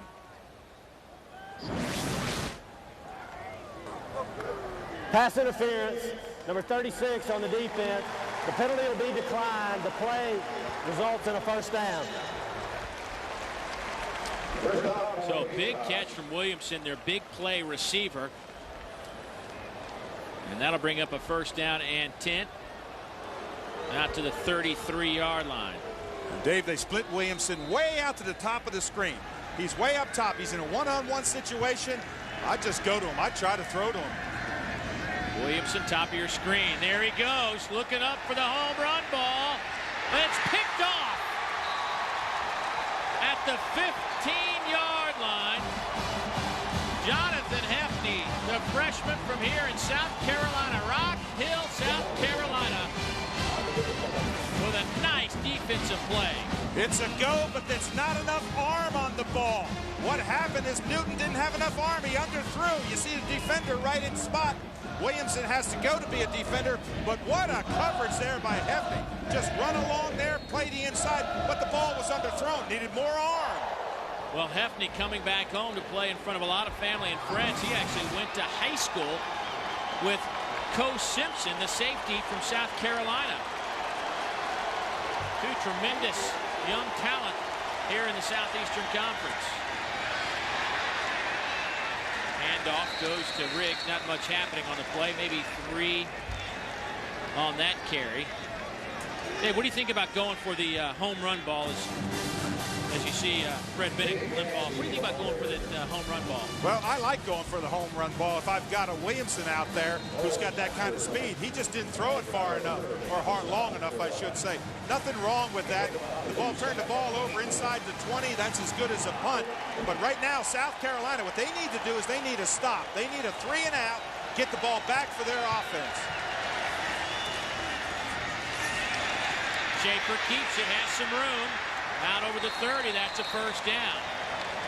Jermaine Harris brings Schaefer down, but not before he picks up the first down. And Dave, Brent Schaefer, number 7's running with one speed, and everybody else is running with another speed. Look at this fake right there. Back inside, sees the clearance inside, picks up a couple blocks, gets a safe first down, moves the chains. Wow. Look at that. Goodness. 236 since that sluggish start. David Yancey, the sophomore, trying to pick up some yardage. Not much happening there. Clock moves at 10:45 here in the third quarter. Dave Gill, Dave Rowe, and Dave Baker from Columbia, South Carolina. As you look at our Aaron's scoreboard, Oklahoma 14 better right now in the third quarter. Oklahoma State. Purdue in another tight ball game, and Iowa over Illinois. Wake Forest in the third over Duke, and Clemson up on top of NC State. We like that Duke score so much we showed it to you twice. Here's Schaefer. Rolling. Popped as he lets it go, and it falls incomplete at the 35. I think you could have heard that hit at home. He's slow getting up. Schaefer's fearless, running out to the strong side, coming towards the boundary. At the last second, he throws the ball, and at the last second, he never saw it. Watch this. Roll out to his left. That's his body side. Listen. Ouch. Ouch. Hurley, 42, just leveled him. That's a hurt run when you run over like that. That's a hurt. I'm hurting, coach. You see the green all up on his shoulder. He went down on that right shoulder. 3rd and 11 from the 30. Eric Ainge back in at quarterback. First time Tennessee has done this quarterback switch in possessions, and it's worked well today. Swing it to the outside. Cedric Houston will pick up the first down on 3rd and 11, and he gets 13. Rodriguez Wilson chases him down. Boy, and he uses great foot speed. He freezes them. He sneaks out. You see him sneak out there. Now Ainge, last second turn. Now watch this fake right here. Inside and then get outside. See, he sees the flag. He knows how far he's got to get for that first down yardage. Cedric Houston has been a force today. There is Schaefer being checked on by the team's medical staff. Pass is caught far side. That'll be Chris Hannon. That'll pick up about 5 on the play. Actually, they mark him back at the 47. About 5 yards on that play. But Dave, what do you think about the way Tennessee has alternated quarterbacks? We've seen possession by possession, but they've gone inside those possessions and changed today. It's the first time we've seen that all year. Yeah, it's an interesting concept. What you do is Ainge is obviously the better passer, where Schaefer's got the more speed. He can break the speed. So on the downs when they can use that quarterback running ability, they've used Schaefer, brought Ainge in when they need a passing down. But Schaefer getting shook up, that may change his whole complexion. Ainge throws on the run, way off the mark. Defended by Coach Simpson. Brett Smith was the intended receiver. And that'll bring up a 3rd down and a long 5, maybe 6 yards. And Buzz, what do you think about this quarterback situation? Dave, I'll tell you what it looks like from down here on the sidelines. It's almost like Randy Sanders and Philip Fulmer will look down at their sheet and they'll say, okay, I like this play here. And then the question becomes which quarterback can run it best. Yeah. And that's how they're almost using them. They have come and gone like tailbacks today, Ainge and Schaefer. Here's a big 3rd down, trying to get the South Carolina crowd back in it. Defense needs a stop. Coming with pressure. Ainge across the middle, pass is caught. It'll be shy of the 1st down by a couple of yards. Looks like C.J. Phaeton on that reception. And Lance Laurie, the backup linebacker, makes the tackle, and Tennessee will have to punt. Or just one-on-one coverage, and Laurie just runs with him step to step and brings him up short, brings him that 4th down. Now, if you're Philip Fulmer, you don't risk it in here. You punt it away. You can almost tell. He said, golly, it's only 1.5 yards. Now, they ran a fake punt against Ole Miss a couple of weeks ago. Yeah. A big fake punt that was converted for a 1st down right about this same area.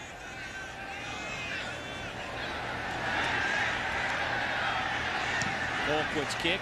It is high. I mean, a mile high.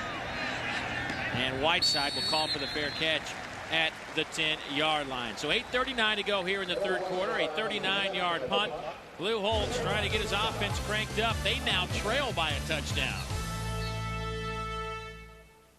The Big Orange can bring a crowd wherever they go. Here's Newton in at quarterback, and he is dropped down at the 1-yard line.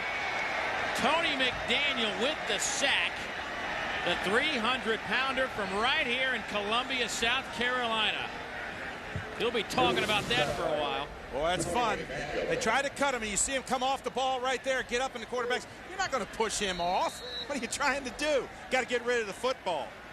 And I think that Pinkins presents the problem now, where they could use his experience. They don't have it.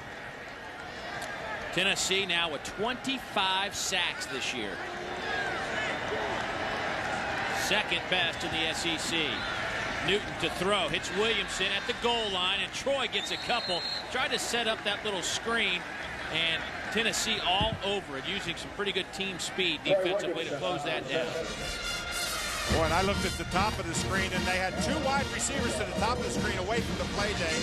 I know it was a screen brought over here to the short side, but the top of the screen, there was a mismatch. Newton didn't see it. He came back to Williamson. There was a mismatch up top. Well, here's a 3rd down that you want to be careful on. 3rd and 16. Ball rest on the 4-yard line. And South Carolina today, 4 of 10 on 3rd down conversions. And you're talking about a team that loves to get after the quarterback. 4-man pressure. Newton under trouble. Has to fire. Does so. Pass is caught. No, incomplete. Wow. Incomplete by Gauze at the 20-yard line. That would have been right on the 1st down marker. Boy, Newton under pressure. He throws a dart right here. Get outside the pressure and look at that dart. Let's watch it real close. Oh, boy, I wonder if it went through his arms, because he had his arms underneath. Now, did it go through?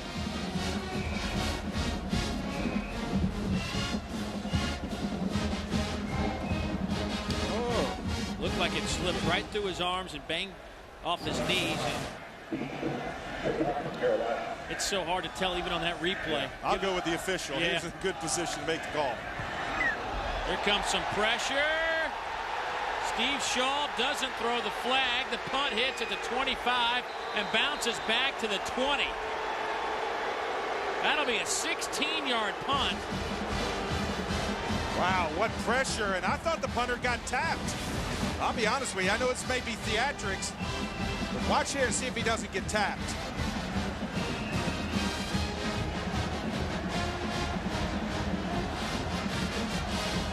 That's, I'll tell you, that's running into the punter.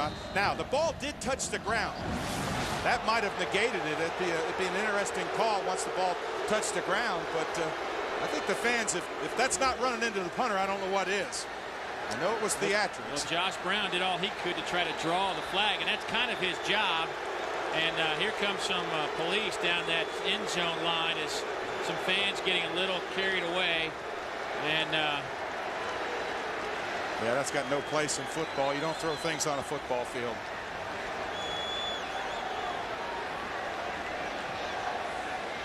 And they'll hold it up, and you know Coach Holtz will get involved with this if he needs to. Let's check in again with Dave Baker. Buzz. Dave, remember yesterday during the meeting we were talking to Lou Holtz, he thought one of the big keys in this game was going to be net punting yards. He talked about the two teams last year.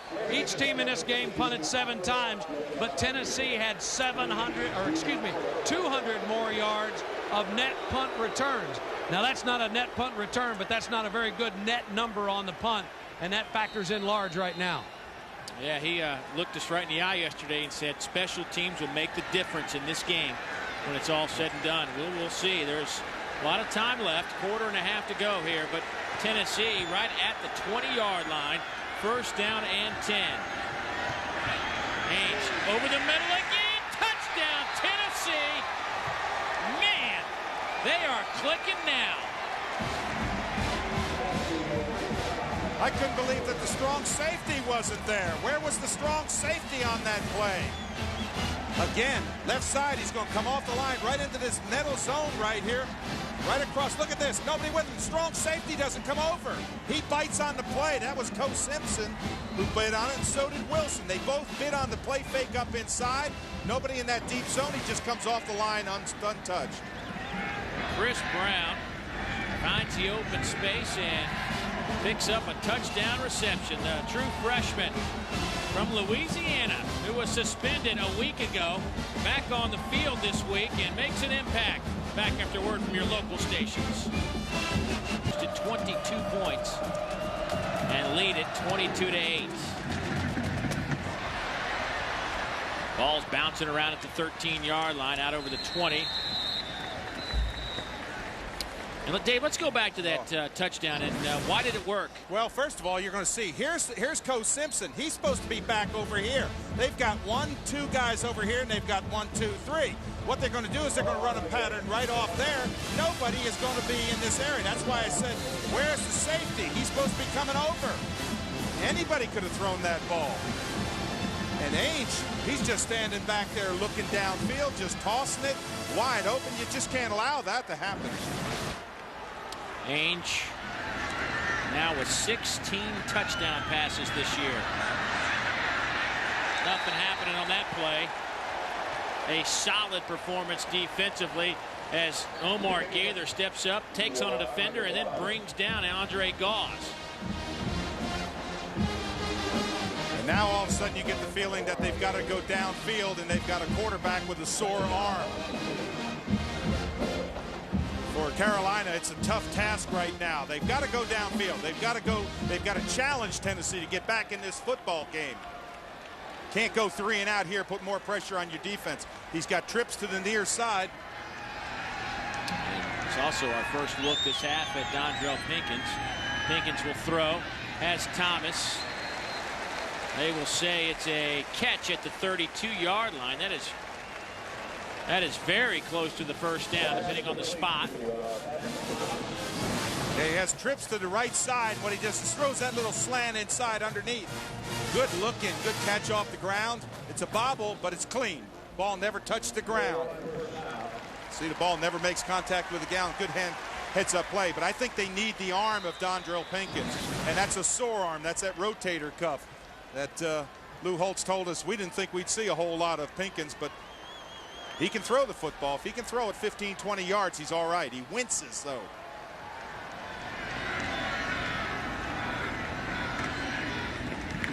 Handoff goes to Summers.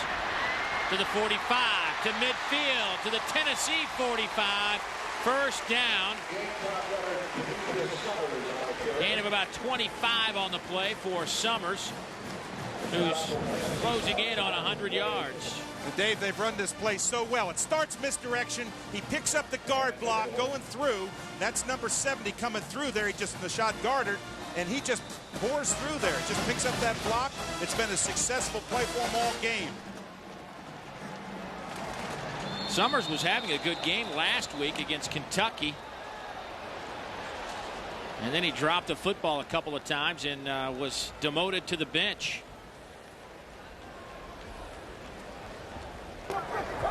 Dead ball, false start on the offensive line, 5-yard penalty, first down. Well, football fans, register for your chance to win $1 million in the Bell South Kick for $1 Million contest. One lucky family will be given the opportunity to kick for $1 million during halftime of the 2004 Chick-fil-A Peach Bowl. Log on to jpsports.com to register and then start practicing your field goals. Bell South, listening, answering. Little option play, swinging to Gonzi Gray. He's tripped up. Omar Gaither with another good defensive play on this drive for the Vols. Boy, sometimes the best tackles are shoestring tackles. Gaither's 44 to the outside, playing off the block, just gets a hand in there, trips that foot up there. Good heads-up play, force it to come wide, get upfield, make the tackle. That's a plus on when they grade the film. Gaither, the junior out of Charlotte, North Carolina, 46 tackles coming into this game.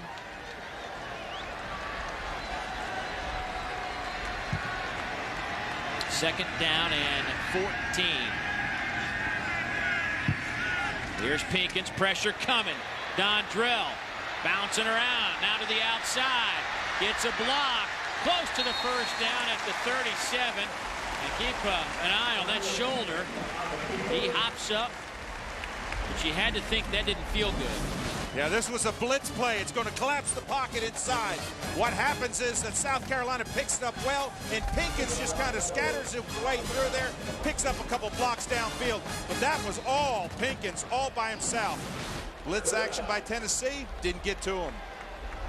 But he's now giving them the spark, Dave, that they need. 245-pound senior. Bench presses over 400 pounds as a quarterback. Wow. That's a lot of man. A lot. South Carolina looking at 3rd and 1. They'll hand it off to Summers. Has the first down at the 33 and is stopped right there. Jason Allen from his safety position makes a good tackle, and Summers slow to get up. He has been hobbled by a bad ankle since he got here to South Carolina a year and a half ago. And that was one of those tackles low in the lane. And Summers against Tennessee kind of had his coming out party a year ago in that overtime loss. Up in Knoxville, the freshman ran for 158 yards, carried it 27 times, averaged over 6 yards per carry. It wasn't enough, though, as Tennessee came back to win in overtime, 23-20. Now, the week before, he had 161 yards against UAB, his career high.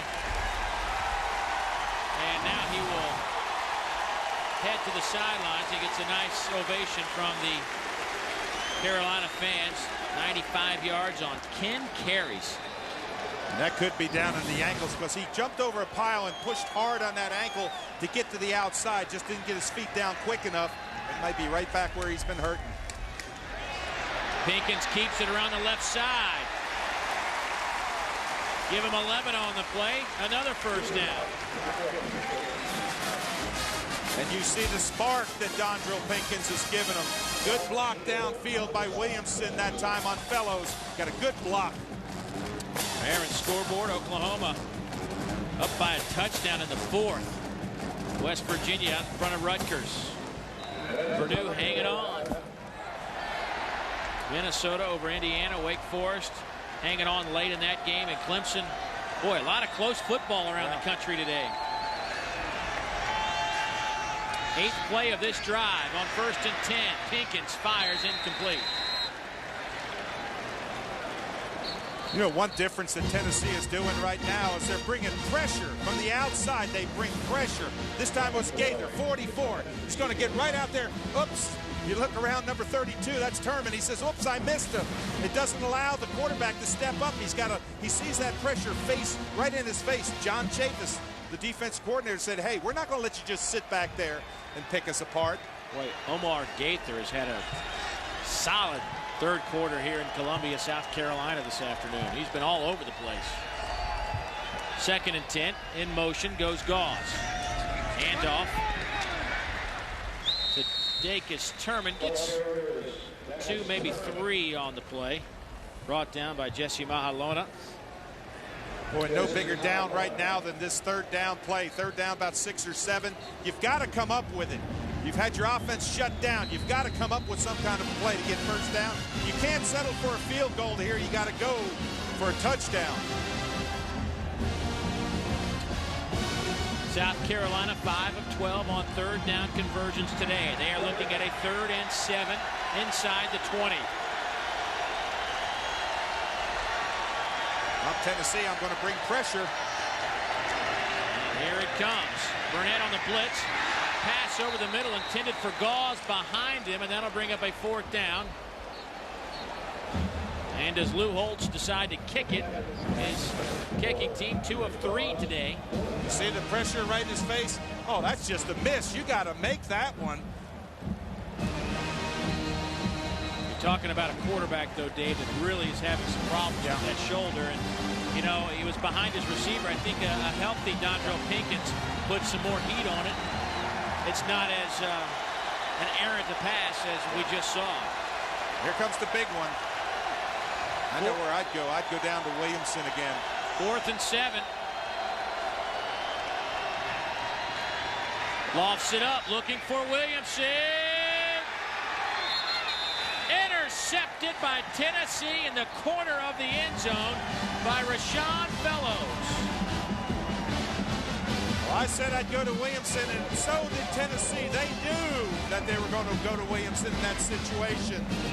They had double coverage to the ball. You see the blitz coming on him? Made him step up and throw it up high. He got smacked right in the face. But when Williamson goes up, look at the reaction back here.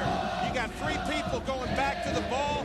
Outstanding. Go to the height of the ball, look it in, bring it down inside. Fellows does the job. Just a freshman, too.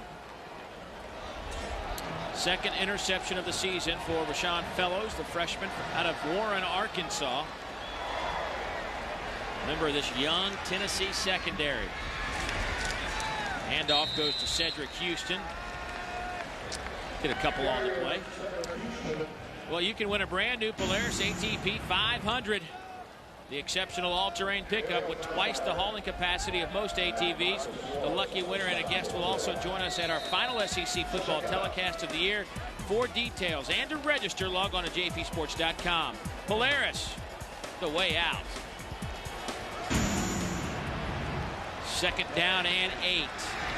Ainge is your quarterback. He will throw it right side. Pass is caught. Not much happening for Derek Tinsley. He's wrapped up by Rodriguez Wilson. Well, Dave, you get the feeling that Tennessee, they realized that nothing was working in that first half. They went back to the basics. You see there, Philip Fulmer, those last 4 minutes, he has been unbelievable with 22 unanswered points. But you get the feeling that they just went back to the basics. They escaped that first half, and now they're capitalizing on what they do best. That's run the football, mix it up, put pressure on defense. And Schaefer checks back in the game for this reason. He scrambles for the 1st down. It's his first play since he was shaken up at the beginning of this 3rd quarter. And he is sluggish. He is not 100% right now. He is in some pain. Well, no one touched him on the play, and it looked like he was running hurt. Watch the running style. Watch him put his hand up here. Yeah, you see that hand right there? He put that hand up like a collarbone, kind of like a shoulder. Well, he got hit on a pass play right about that collarbone area. Cedric Houston in the open field. Houston Down to the 5, down to the 4. It'll be first and goal. Tennessee. Fred Bennett drags him down.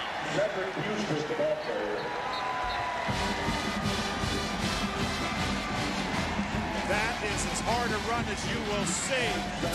Cedric Houston, the senior, goes to a different gear. Come up through here, find the hole, get back inside.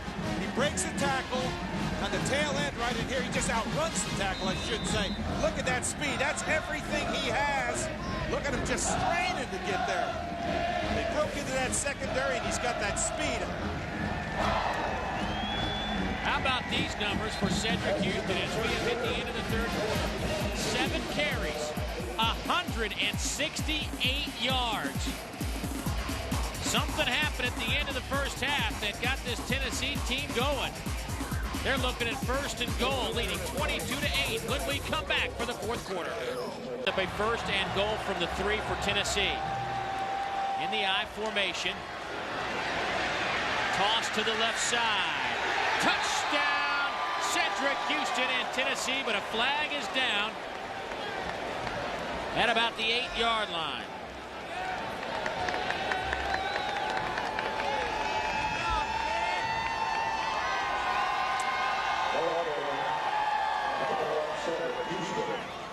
We got about 80,000 people holding their breath, waiting for the call. Incidental face mask on the defense, half the distance to the goal, repeat first down. So I guess he didn't get in. They called him out. Well, Philip Fulmer says, no, we don't want it because we want the touchdown. But I think they called him short. Watch again on the play right here. Toss out, get a good block up front, people. Anderson right there, good block. I don't see the face mask. Oh, yeah, right there was the face mask. But, oh, his knee was down. His knee was down around the 1-yard line. Coach Fulmer thought he got in as well. Exactly.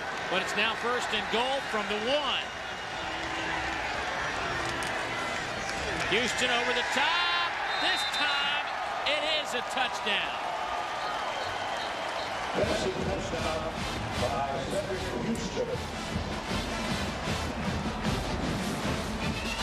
Just big man on big man and go up over top. And he breaks the plane. What a marvelous day he's had, following his running back, his blocking backs really well, just goes right up high, falls over top of the pile. All of a sudden you get the feeling that Tennessee has just taken control of the line of scrimmage. Where they were getting stuffed early, they're not anymore. I think, that goes to a lot to just size. Oh, yeah. Tennessee, a team that averages over 310 pounds up front. South Carolina about 280 defensively. Right now, though, Tennessee leading on the scoreboard. Yeah. Well, as they headed into the Gator Bowl to watch Georgia and Florida, when they can hear this crowd, they're not going to believe this score. They're not going to believe their ears. Gonzi Gray hit and dropped at the 10-yard line.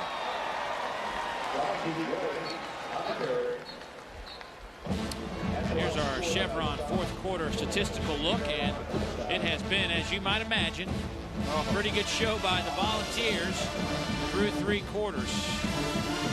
There were some horrible stats in there. You see an evening of the stats, and you see Tennessee going ahead. They have dominated since that last drive in that first half. South Carolina played 28 minutes of that first half, lost the last 2 minutes, and from then on, they have not been able to respond. In the first half, Tennessee had 159 yards of offense. They had about 150 in the third quarter alone. Pass knocked down at the line of scrimmage by Antonio Reynolds, another one of those freshmen that are getting plenty of playing time for John Chavis's defense. This is what you want to do if you're defensive lineman. Come up, get those hands up. Don't get chopped down. Get up and get the hands up in the front of the face. Now, South Carolina going to 5 wideouts with just Pinkins in the backfield. Now's when you want to blitz them. 4-man rush. Pinkins throws far side of the field, hits Whiteside. They will mark it at about the 17-yard line, and that'll bring up a third down and about 4. And Cedric Houston has been the story today, and really in the first 3 games had a nice little run going, 310 yards, 8.5 per carry average, couple of TDs. Then he hit a real slide and gave way to Gerald Riggs as a starting tailback. But look what he's done today. 170 yards. Dave, you kind of like that 18.8 average. That kind of stuck out to you, didn't it? Yeah, that kind of stung me. I think he's followed his blockers well. I think they've controlled the line of scrimmage, and he's used that speed. And Whiteside with another catch, and that'll be good enough for a first down as he gets popped out of bounds by Rashawn Fellows. Again, a little 5 wide outs. What you're trying to do is just trying to split him, throws the ball before the receiver breaks and looks back. Good concentration, look the ball in. Just trying to get something to happen well for South Carolina. See if they can move the ball. That third quarter was a killer for South Carolina. 21 points since halftime for Tennessee. Pinkins throws. Has Gauze. Makes a man miss. Picks up the first down and then trips and falls forward. They'll mark him at the 38. But that's another first down for South Carolina. Gain of 17 on the play. And I just, Dondrell Pinkins, David, as we watch him throw again, coaches Skip Holtz and Lou Holtz telling us about how much pain is involved for Dondrell Pinkins to throw the football. And I just, he's really their only option right now with Savell Newton with a high ankle sprain. But do you worry about any potential fear down the road that this might hurt Dondrell a little bit more? Right now, it looks like it's working great. Gonzie Gray tripped up at the 10. Jason Allen trips him up. But you saw some of the speed from Gray, the senior out of Waldorf, Maryland, picking up 52 on the play. Yeah, I stopped answering your question because I saw the play coming up, but you had a good point. But Gonzie Gray just uses that speed, explodes past running backs, I should say tacklers, and gets downfield. This is what they needed to have happen in that third quarter. They needed the spark. But you go back to about Dondrell Pinkins' shoulder. He's got a rotator cuff. That's actually the joint up in the shoulder. They're going to have to go in, clean it out perhaps, but there's not a whole lot of damage he can do to it now. It's already injured. Right. So that's why we see him right now. That it's just going to be painful. Pinkins inside the 10, down to the 9. Speaking of quarterbacks that are a little sore, Brent Schaefer of Tennessee banged up. Buzz, you have more on him? Yeah, they took him in at the end of last series. When he got hit early in the second half, Dave, he came back in, picked up that one first down. There wasn't any contact, but they knew something wasn't right, so they've taken him back into the Tennessee locker room to x-ray that right shoulder. It's his non-throwing shoulder, but as soon as we have more, we'll let you know. Thank you, Buzz. Buzz completes our broadcast. The Buzzmaster. Pinkins caught by Boyd at the 5-yard line. Clock continues to roll. That'll bring up a third down and goal now for South Carolina. Field goals won't get it done. Nope, this is going for touchdowns. But I like this 5 wide out offense that South Carolina's using. They're spreading out Tennessee. They've got Pinkins as a threat. If he gets a hole up front, he can scramble through. But they're using 5 wide out, spreading the field, seeing if they can get Tennessee in a mismatch and maybe throw underneath. It's worked. Dondrell has plenty of time, fires back in the end zone. Touchdown, South Carolina. It goes to Matthew Thomas, his first touchdown reception of the season. When Pinkins looked off his wide receiver, he was looking over here.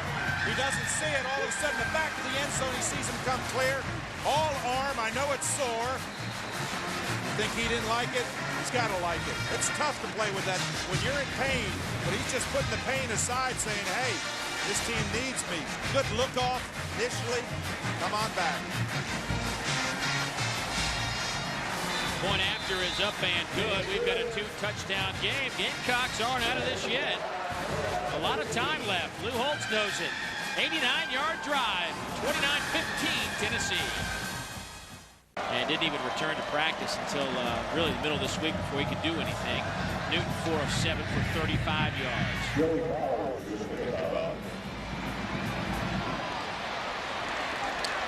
Kick taken to the 22-yard line. Corey Larkins.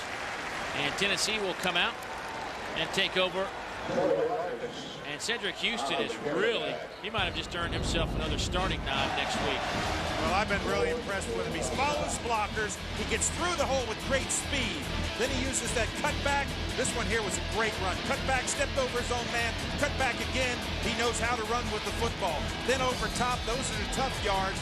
But Cedric Houston has just exploded. When you get 170 yards, you got to have those 44, 54, 65-yard runs. It appears also that Eric Ainge will take this Vol team home. As Schaefer went back to the locker room, we heard from Dave Baker moments ago, checking on him. Houston bottled up on that carry. Dave, how conservative do you get now, leading by 2 touchdowns? You've got over 11 minutes to go. Do you still run your offense, or do you just try to keep it on the ground? I think you keep it on the ground, especially when you have somebody like a Cedric Houston that's having such a big day. Keep it in his hands. He hasn't put it on the ground. He hasn't fumbled it. Just keep on giving him opportunities. Houston out to the 28-yard line. Marquis Hall, the true freshman out of Wingate, North Carolina, makes the tackle for the Gamecocks, 6'5", 305. As you look at another true freshman, Eric Ainge. Boy, you know, you've seen Ole Miss. You've seen Ole Miss, as you see Jason Respert down, injured for Tennessee. But we saw Ole Miss, Dave, do this 3-quarterback rotation, even changing play-by-play. Tennessee hasn't done that all year until today. They've gone in and alternated quarterbacks inside of those possessions, and nothing was working until they started doing it. Do you continue down that path? Well, answer that when we come back. I will. All right, we'll step aside for a moment and hear the answer from our legend, Dave Rowe, after this. Drew comes in, the senior from Maryville, Tennessee, at center. Ainge lofts it up. Incomplete at the 35. Brett Smith was the intended target. Coach Simpson on the coverage. But let's go back a couple of plays and see if we can pick up Jason Respert's injury and see what happened to him. Jason Respert's number 63, right in the middle right there. Watch the tail end of this play. You see, he comes down. Oh, he gets rolled right back in there on the back of his leg. See, you're not protected from there, Dave. That's where it really hurts. Again, you see Respert coming. He's coming from the right and gets rolled right on the back of those legs. Ouch. That hurt. That was Marquis Hall, number 79, who rolled up on him. Marquis, 305 pounds himself. Colquitt's punt. Whiteside says, everybody get away, and they do. And the ball is down at the 27 with 10:04 to go here in the fourth quarter, and a 2-touchdown advantage for Tennessee. The announcers for this game are selected and compensated by Jefferson Pilot Sports. This broadcast is a copyright presentation. Any use of this broadcast without the express permission of the Southeastern Conference and Jefferson Pilot Sports is prohibited. Dave Neal, Dave Rowe, and Dave Baker, just among the many that are here to bring you some of the sights and sounds from an SEC Eastern Division tilt between the 11th ranked Vols and South Carolina, a team that snuck into the top 25 earlier this year. But right now, this South Carolina offense, Dave, has to get it cranked up with 10 minutes to play. Yeah, use that same wide out, 5 wide outs. It worked. They picked up yards. Why not keep to it? Gain of 11 by Summers. They marched it 89 yards the last time they had the ball, Dave. Yes, they did. They found Johnsy Gray out in the flat, and he just burst through there for big yardage. But 5 wide outs and spread in Tennessee. I'm really surprised that Tennessee is not throwing and bringing pressure to him. But you got to give a lot of credit. Dondrell Pinkins throwing with that sore shoulder. Completed a quick drive downfield. Can they do it again? Same situation.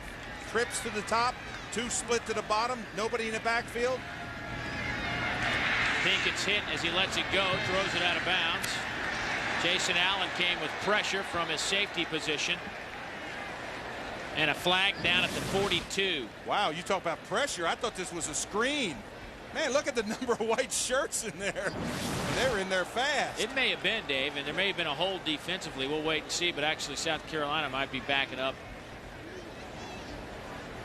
But yeah, that definitely looked like a screen, the way those Tennessee defenders got in at the quarterback so quickly. You know, you asked me a question before we went to break, and I wanted to answer it. What happened? Ineligible receiver downfield, number 74 on the offense. 5-yard penalty. Repeat, first down. But the point about Ainge and Schaefer splitting time and all that with Philip Fulmer making that decision, he wasn't upset with Ainge as much as he was looking for something to give him a spark. And he brought in Schaefer. Schaefer gave that little spark with his legs. He's gone back to Ainge. Now Schaefer's hurt, so Ainge is the man. But it's been a good blend. Pinkins hit as he throws.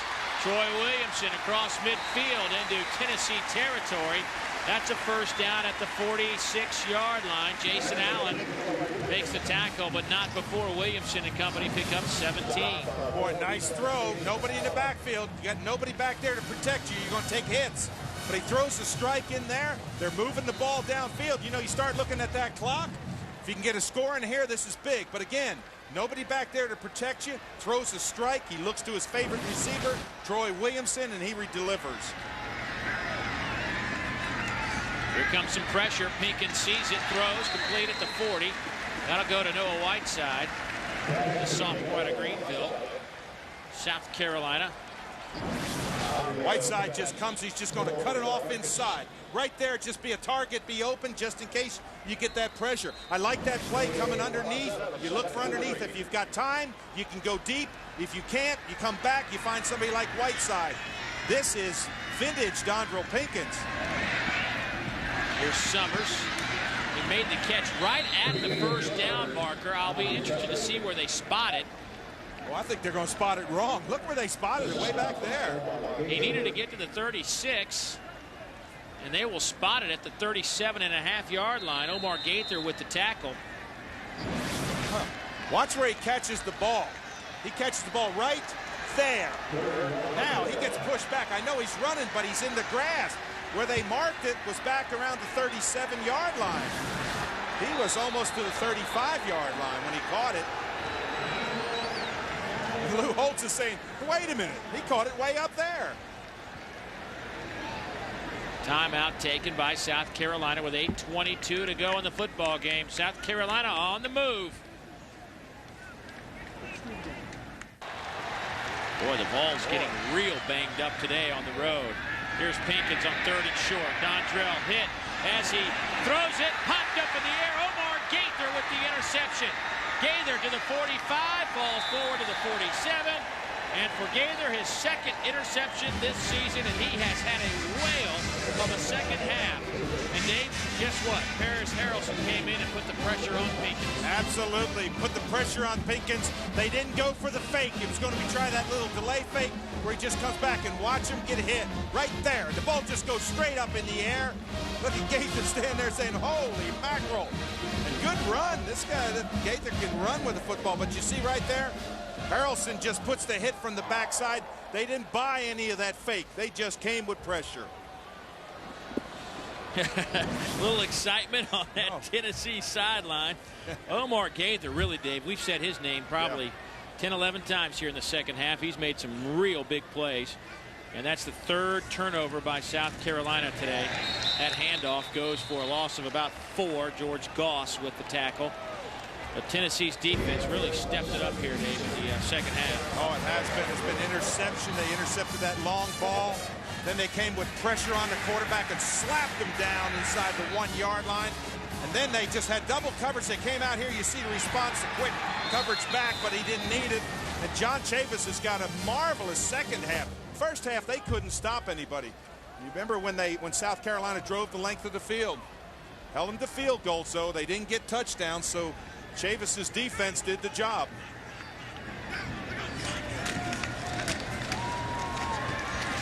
Handoff goes to Houston. He gets it to the 49-yard line. Actually, they'll spot it right about midfield now to bring up a 3rd down and about 7. This South Carolina defense really came out and set a tone early on, Dave, but they just could not keep it together. And you know, where did it, from somebody who's played this game, where did it go south for South Carolina? Well, what happened for South Carolina is their defense came out, held them to a safety. They came down. They were only able to get field goals. So they were only up 8 points. Just before the half, they played 28.5 wonderful minutes of football in the first half. Then all of a sudden, Tennessee got that drive. And it was all over. You can just see the momentum going back to Tennessee. They came out third quarter, and I mean they put the pressure on them in the third quarter. Jackson defending Chris Hannon, and in the process made some contact before the ball actually came to Hannon. So pass interference, number 16 on the defense, 15 yards from the previous spot, automatic first down. You see Ainge just sitting back there looking downfield, throws a nice strike in there. It's a well-thrown ball. The contact, you can see that Hannon, he gets up, he wants it. He said no, he said that's interference, point over. And it was. But I'm telling you, I've not seen Tennessee play worse in the first half, but come out and play this well in the second half. They have really responded. Whatever they said in the locker room, I want to tell you something, they got people's attention. Well, I'm sure Philip Fulmer mentioned a thing or two about the penalties. They had 6 penalties for over 40 yards. Missed tackles. They had double-figure missed tackles.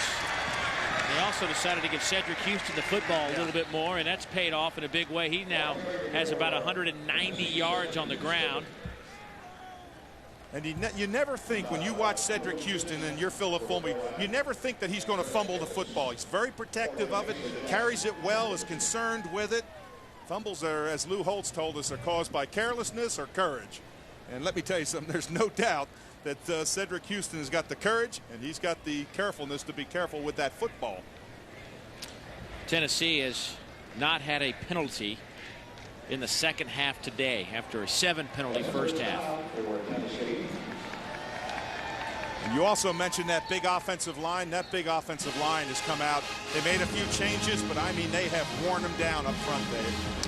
Let's once again go down and check in with Dave Baker. Buzz. Dave, what a difference a year makes. Jason Respert went out with that ankle injury. That means Chuck Prue, the senior, is in there at center. He is the backup. On the day of the South Carolina game a year ago, he was hospitalized with what was a life-threatening viral infection. He missed 10 games, but he's back. He says he's almost back to his regular weight, and good to see him back out on the field. It is, and it's good to see him playing some meaningful minutes. Big old boy, isn't he? Oh, boy. 6'3", 310 out of Maryville, Tennessee. Time to look at our Yamaha scoreboard and get you updated. Whoa. Ooh. Whoa. Whoa. Whoa. Less than a minute to play in that game. 38-35. West Virginia rolling it up on Rutgers. Minnesota by 2, and Wake Forest gets a scare from Duke, and Clemson holds on to beat NC State. Wolfpack going south now. That ACC is a wacky league. Handoff goes to Yancey. Touchdown, Tennessee. 23 yards.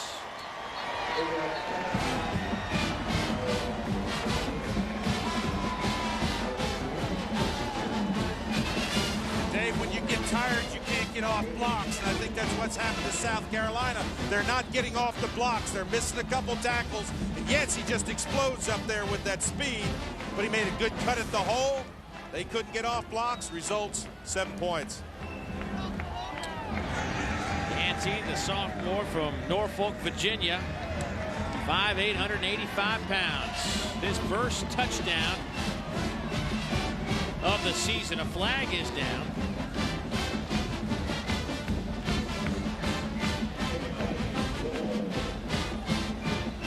Let's see what that is all about. Running into the kicker, number 14 on the defense. That penalty will be declined. The point is good. 36-15. We were tied at 8 at the break, but this game really started off. Had everything that we expected it would be. It's a Halloween weekend, and boy, the orange and black were trading some paint.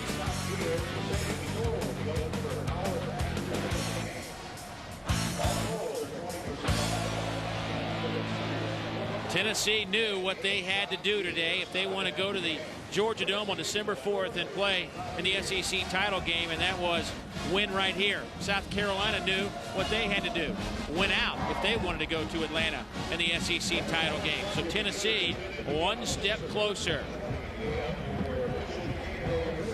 More football coming your way next Saturday, 12:30 Eastern, 11:30 Central. You will see one of these games, Georgia at Kentucky or Arkansas at South Carolina. Check the listings for the game in your area as we head into the last month of the 2004 season. The Bulldogs and the Wildcats, or the Razorbacks and the Gamecocks. 12:30 Eastern, 11:30 Central. And log on to jpsports.com and click on the Regions Bank Road Trip Planner for the quickest routes and all the information you need traveling around the SEC. That'll be next week. Dave, I'll be heading to Lexington with former Iowa State quarterback and NFL quarterback Dave Archer. You'll be here with Bill Rosinski, voice of the Carolina Panthers. I'll miss you, buddy. Yeah, I know. It's tough to tear us away. I'm telling you, it won't be like Dave, and Dave. In my game, it will. Dave Neal, Dave Archer, Dave Baker. Oh, okay. You know what's amazing is I look at that score, 36-15, and you think if you were just tuning in this game, you'd say, gosh, it was a blowout. This was anything but a blowout. I mean, you go back to that first half, South Carolina played as well as you could play, but they got 3 scores, only got 8 points. Tennessee came down, minute and a half, bang, they scored, went for 2, got the 8 points, and they're back in it. And they have really turned it on in the second half. Well, it's just, you don't look at Tennessee as a quick strike. You know, we were talking last week, Florida, 12 touchdown drives under 2 minutes, best number in the Southeastern Conference. You don't look at this Tennessee team and go, oh, this is a quick strike team. But today, their drives have all been 2 to 3 minutes. That last one was one of the longer ones at 5 plays, 3 minutes and 1 second. And you see what they have remaining, and now, including South Carolina, Philip Fulmer 35-0 against those final 4 teams. Well, it's definitely been one of those wacky years, down to the wire finishes all year for Tennessee. They've won 4 games by a total of 15 points. They beat Florida on that 50-yard field goal. Then the Vols had 5 sacks, and David Green's pass fell incomplete in the end zone on the final play of the game as the Vols beat Georgia 19-14. And then how about Eric Ainge takes the Vols on an 83-yard TD drive in the 4th quarter to beat Ole Miss 21-17. And then finally, last Saturday, Alabama's Spencer Pennington threw an interception in the final minute deep in Vol territory as the Crimson Tide lost 17-13. Vols' only other SEC game was that blowout loss to Auburn 34-10. Troy Williamson on the return runs over Wilhoit, who slowed him down enough. And Williamson runs out of bounds at the 39-yard line with 5:04 to go in this one. Now I wonder if Pinkins comes back in for more. I'd call him Captain Courageous today. I think he's back. Yep, there he is. See Rick Minner told us, the defensive coordinator for South Carolina, that his kind of a number that I asked him about numbers, stats, what does he really look at? And he says, obviously, you know, scoring defense, which came into this game, giving up 11 a game, 4th in the NCAA. But he says, I'd like to think that if my defense can hold the opposition to under 300 total yards, we have a fantastic chance of winning a ball game. And you saw what Tennessee has done today in that department, over 400 yards. Flag down on the play, and there is Rick Minner. Well, I really like talking defense with him. He's excited. You know, he was a head coach for a decade at Cincinnati, the winningest coach in the history of that program. But, Dave, you can tell he's a football guy, loves to talk it, loves to coach it. Oh, yeah. He gave us about a 6-minute answer when I asked him a question. He just kind of went. Personal foul, roughing the passer, number 90 on the defense, 15 yards from the end of the run, first down. That's Jason Capers who gets the 15 yards. Now, Philip Fulmer will not like that. You don't want to get sloppy in a game like this.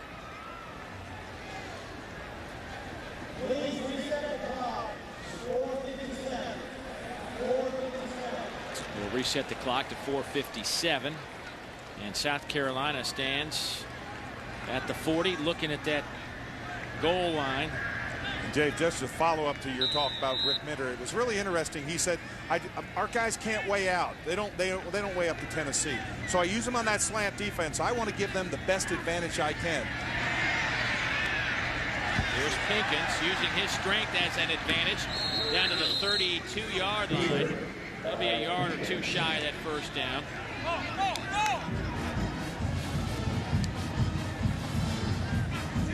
Second down, they'll say second down and a long one. Dontrell Pinkins will go ice down that shoulder. Our Yamaha scoreboard shows it is a final now. Oklahoma hangs on over Oklahoma State by a field goal. Here's Summers. Demetrius Summers down inside the 20 to the 15-yard line.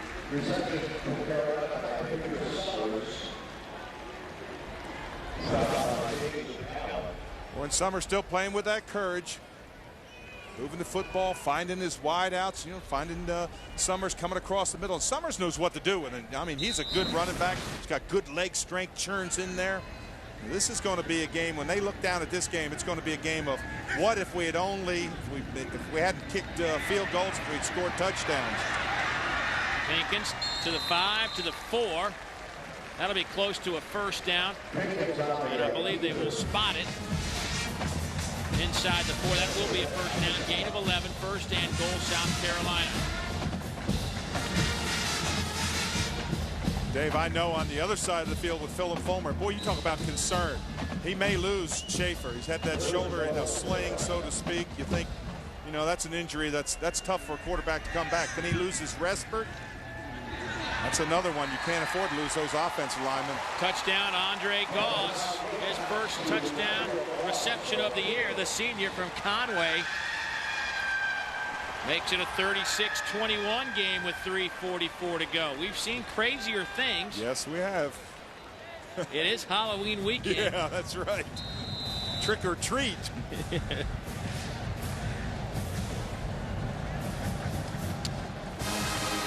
Here's Josh Brown to attempt the point after. It is up and it is good. So it's a 2-touchdown game with 3:44 to go. Maybe 190.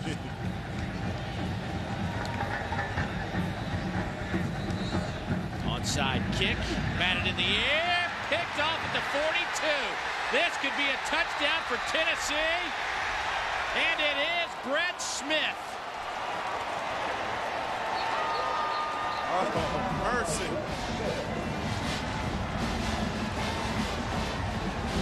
How about that? Well, what he did is he didn't wait for it to go 10 yards. Everybody on South Carolina's team was waiting for it to go 10 yards. He catches it at about 9 yards. Watch him come right there. He catches him, just splits him. He's right through. Now he's passed. All he's got to do is run it in. He didn't know you're supposed to wait for it to go 10 yards. Easiest touchdown of his career. Maybe it will be the easiest he'll ever score at the college level. Bounced right, hit him in the numbers, and off he goes.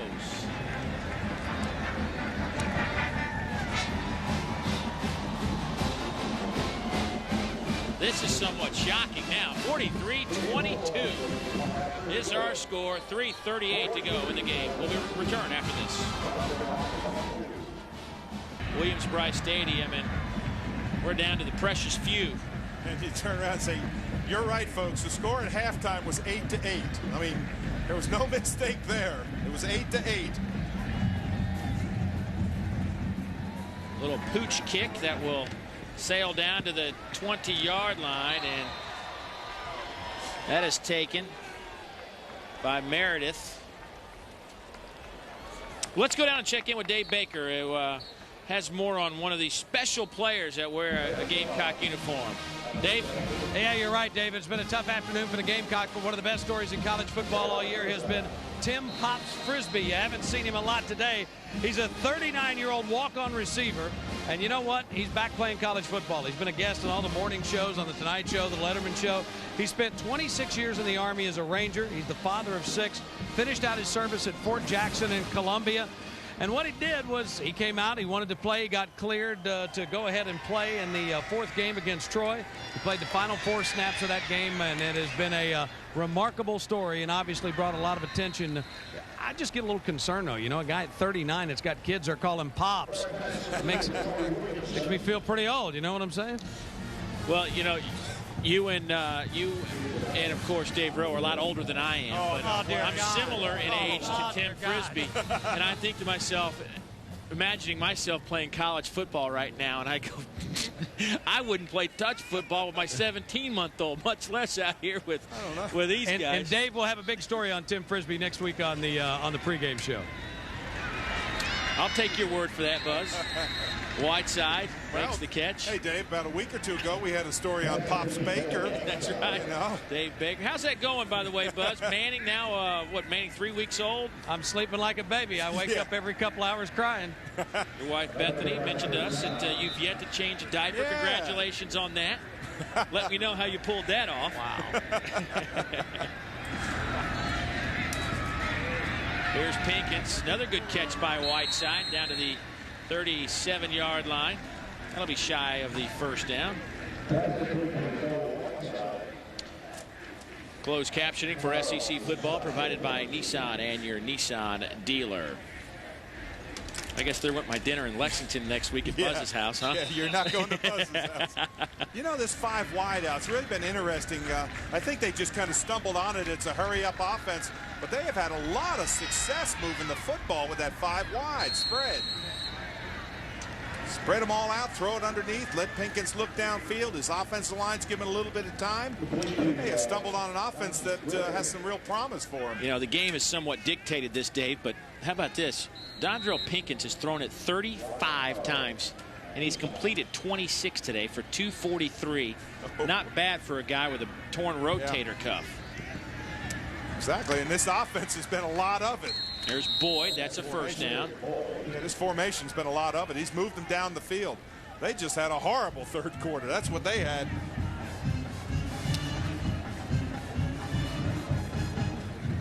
Troy Williamson leading the way as you see Skip Holtz calling in the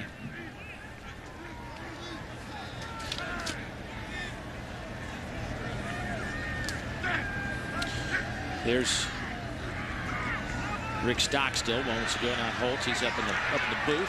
Flag down, 31. Rick Stockstill, former Florida State player. Looks like a hold that could come back. 86 Chris Clark looked like he had a grab of Jonathan Hefney. Sure did. It's a throw out timing pattern you see right in there. There's the hold. That's what they're calling. That's what I think they will call. Yeah, you got to let go of him eventually.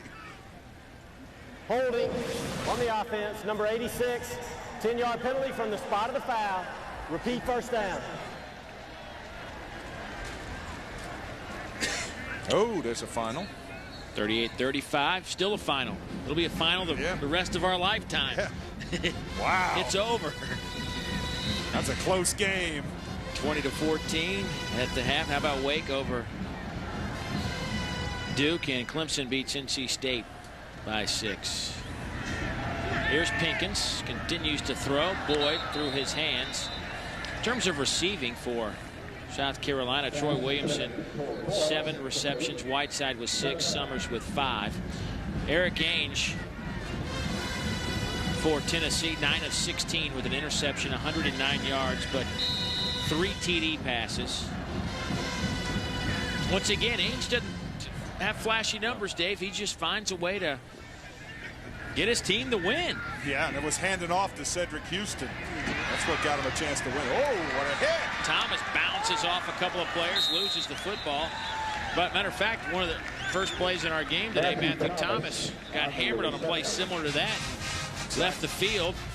Looked like he was injured. This time he bounces off. Well, this is a good one. Watch that strong safety come up right in there. But you got to wrap him up. You got to put your hands around him. Now you wrap him up. He fumbled football but got right back on it. There's no quitting this South Carolina. A lot of disappointment. You saw that sideline picture. Through the hands of Gonzie Gray.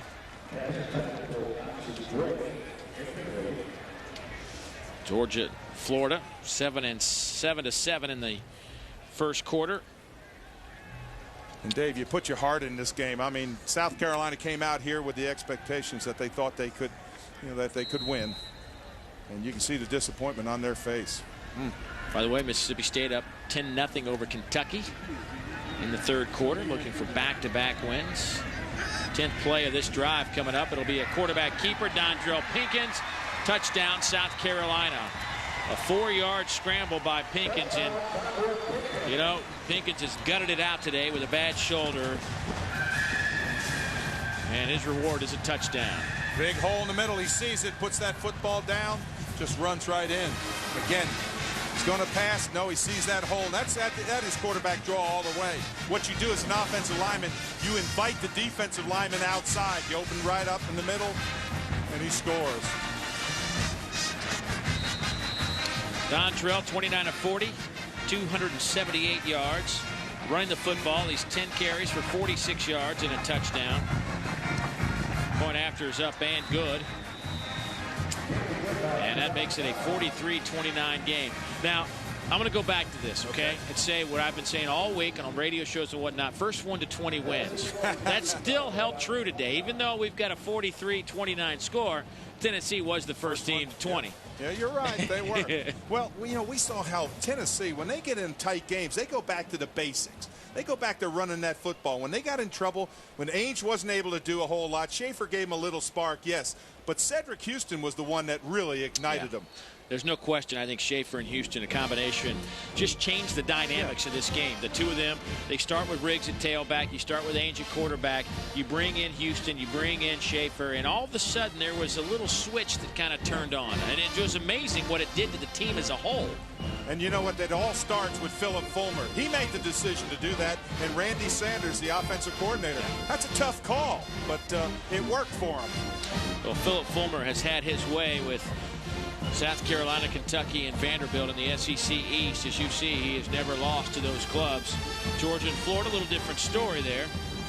14-12 against those two clubs. And as we have said, the final 4 opponents for Philip Fulmer and his club, 35-0 he is against those. Of course, Notre Dame still on the schedule. And then Kentucky and Vanderbilt and Kentucky to round out the Vols 2004 slate. Little pooch kick will sail out of bounds.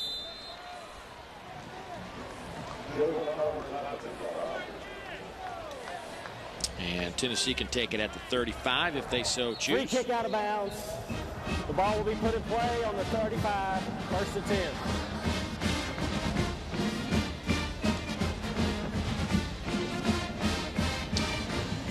Here's a look at some conference games today. Update you on what's happening. Mississippi State up by 10 over Kentucky and tied at 7 in Jacksonville. 7:45 Eastern time, 6:45 Central. Auburn at Ole Miss, and then at 8 o'clock Central, or 8 o'clock Eastern, 7 Central. Vandy at LSU. Tigers had a week off trying to get back in the mix. They've just been kind of quiet this week. A lot's been going on around the league, specifically down in the Sunshine State.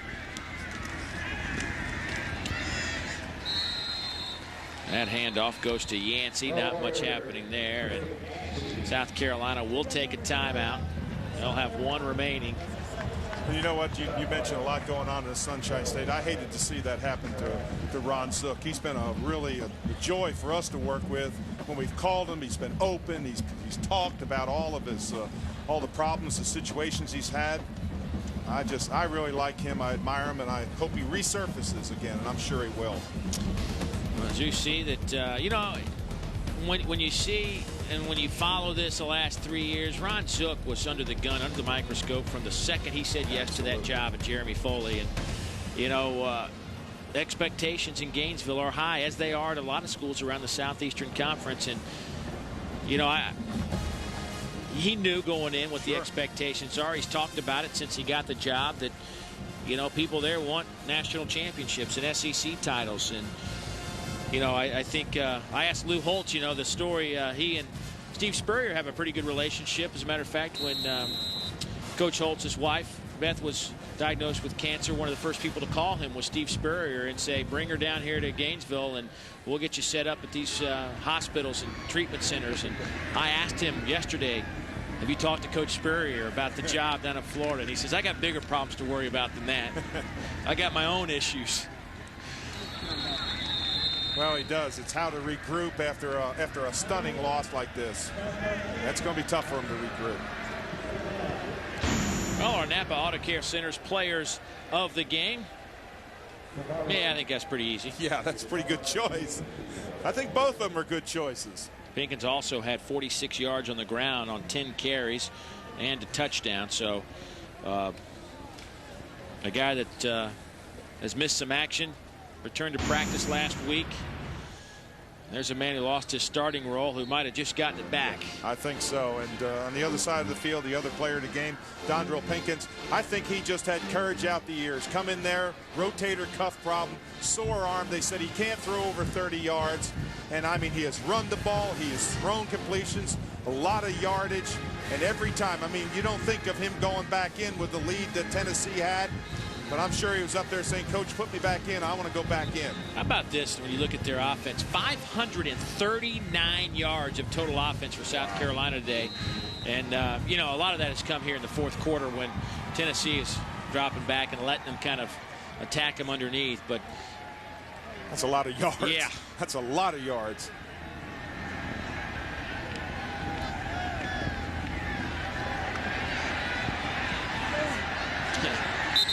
Stumbles out to the 28-yard line with a minute to go. Boy, if you're Philip Fulmer, you got a lump in your throat as you watch your quarterback, the only one that you got healthy right now, running out there and stumbling. I don't think you'd like that.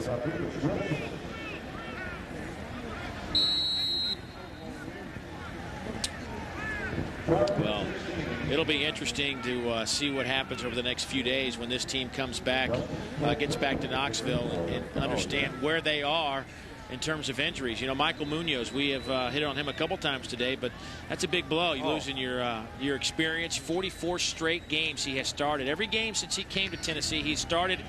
Today, that streak was snapped because of a concussion suffered last week against Alabama. And Whiteside takes it over the midfield stripe. He's battled injuries. You know, we talked to Coach Fulmer about Michael Munoz and his heart. I mean, this guy has played since he stepped on campus with some kind of physical ailment. And I remember playing against his dad. His dad enjoyed probably a 12-year, I think, NFL career and didn't get hurt a whole lot. Anthony Munoz, great Cincinnati Bengal, didn't get hurt. Michael has, maybe he'll get all of them out of the way before he goes to the NFL, because he certainly looks as if he's going to have that opportunity. Well, Anthony Munoz got hurt his senior year in college, and then throughout his professional career never got hurt again. That's right. I mean, I remember him because, boy, I want to tell you now, he was a force. But he was lucky, see. I didn't play against him. Sure. Good friend. Very, very nice man. Well, with 6 ticks of the clock remaining, Lou Holtz and company will go back to the drawing board. And, you know, 2 years ago they lost 5 straight to finish out the season. Last year they lost 4 straight to finish out the season. Didn't make it to a bowl game either one of those seasons. They sit on that 5-win mark again. And, you know, it's not an easy schedule for Coach Holtz. And I think these fans, and I think he expects that they need to get to a bowl game to kind of keep the momentum going, to kind of keep the excitement up, keep people positive. Yeah, they had 40 recruits here today and had a wonderful turnout on recruits, and they want to impress them. Well, I'll tell you who did the impressing today is Philip Fulmer's Tennessee Vols with 43 points on the board against this defense who gave up only 11 per game. Back after a word from your local stations.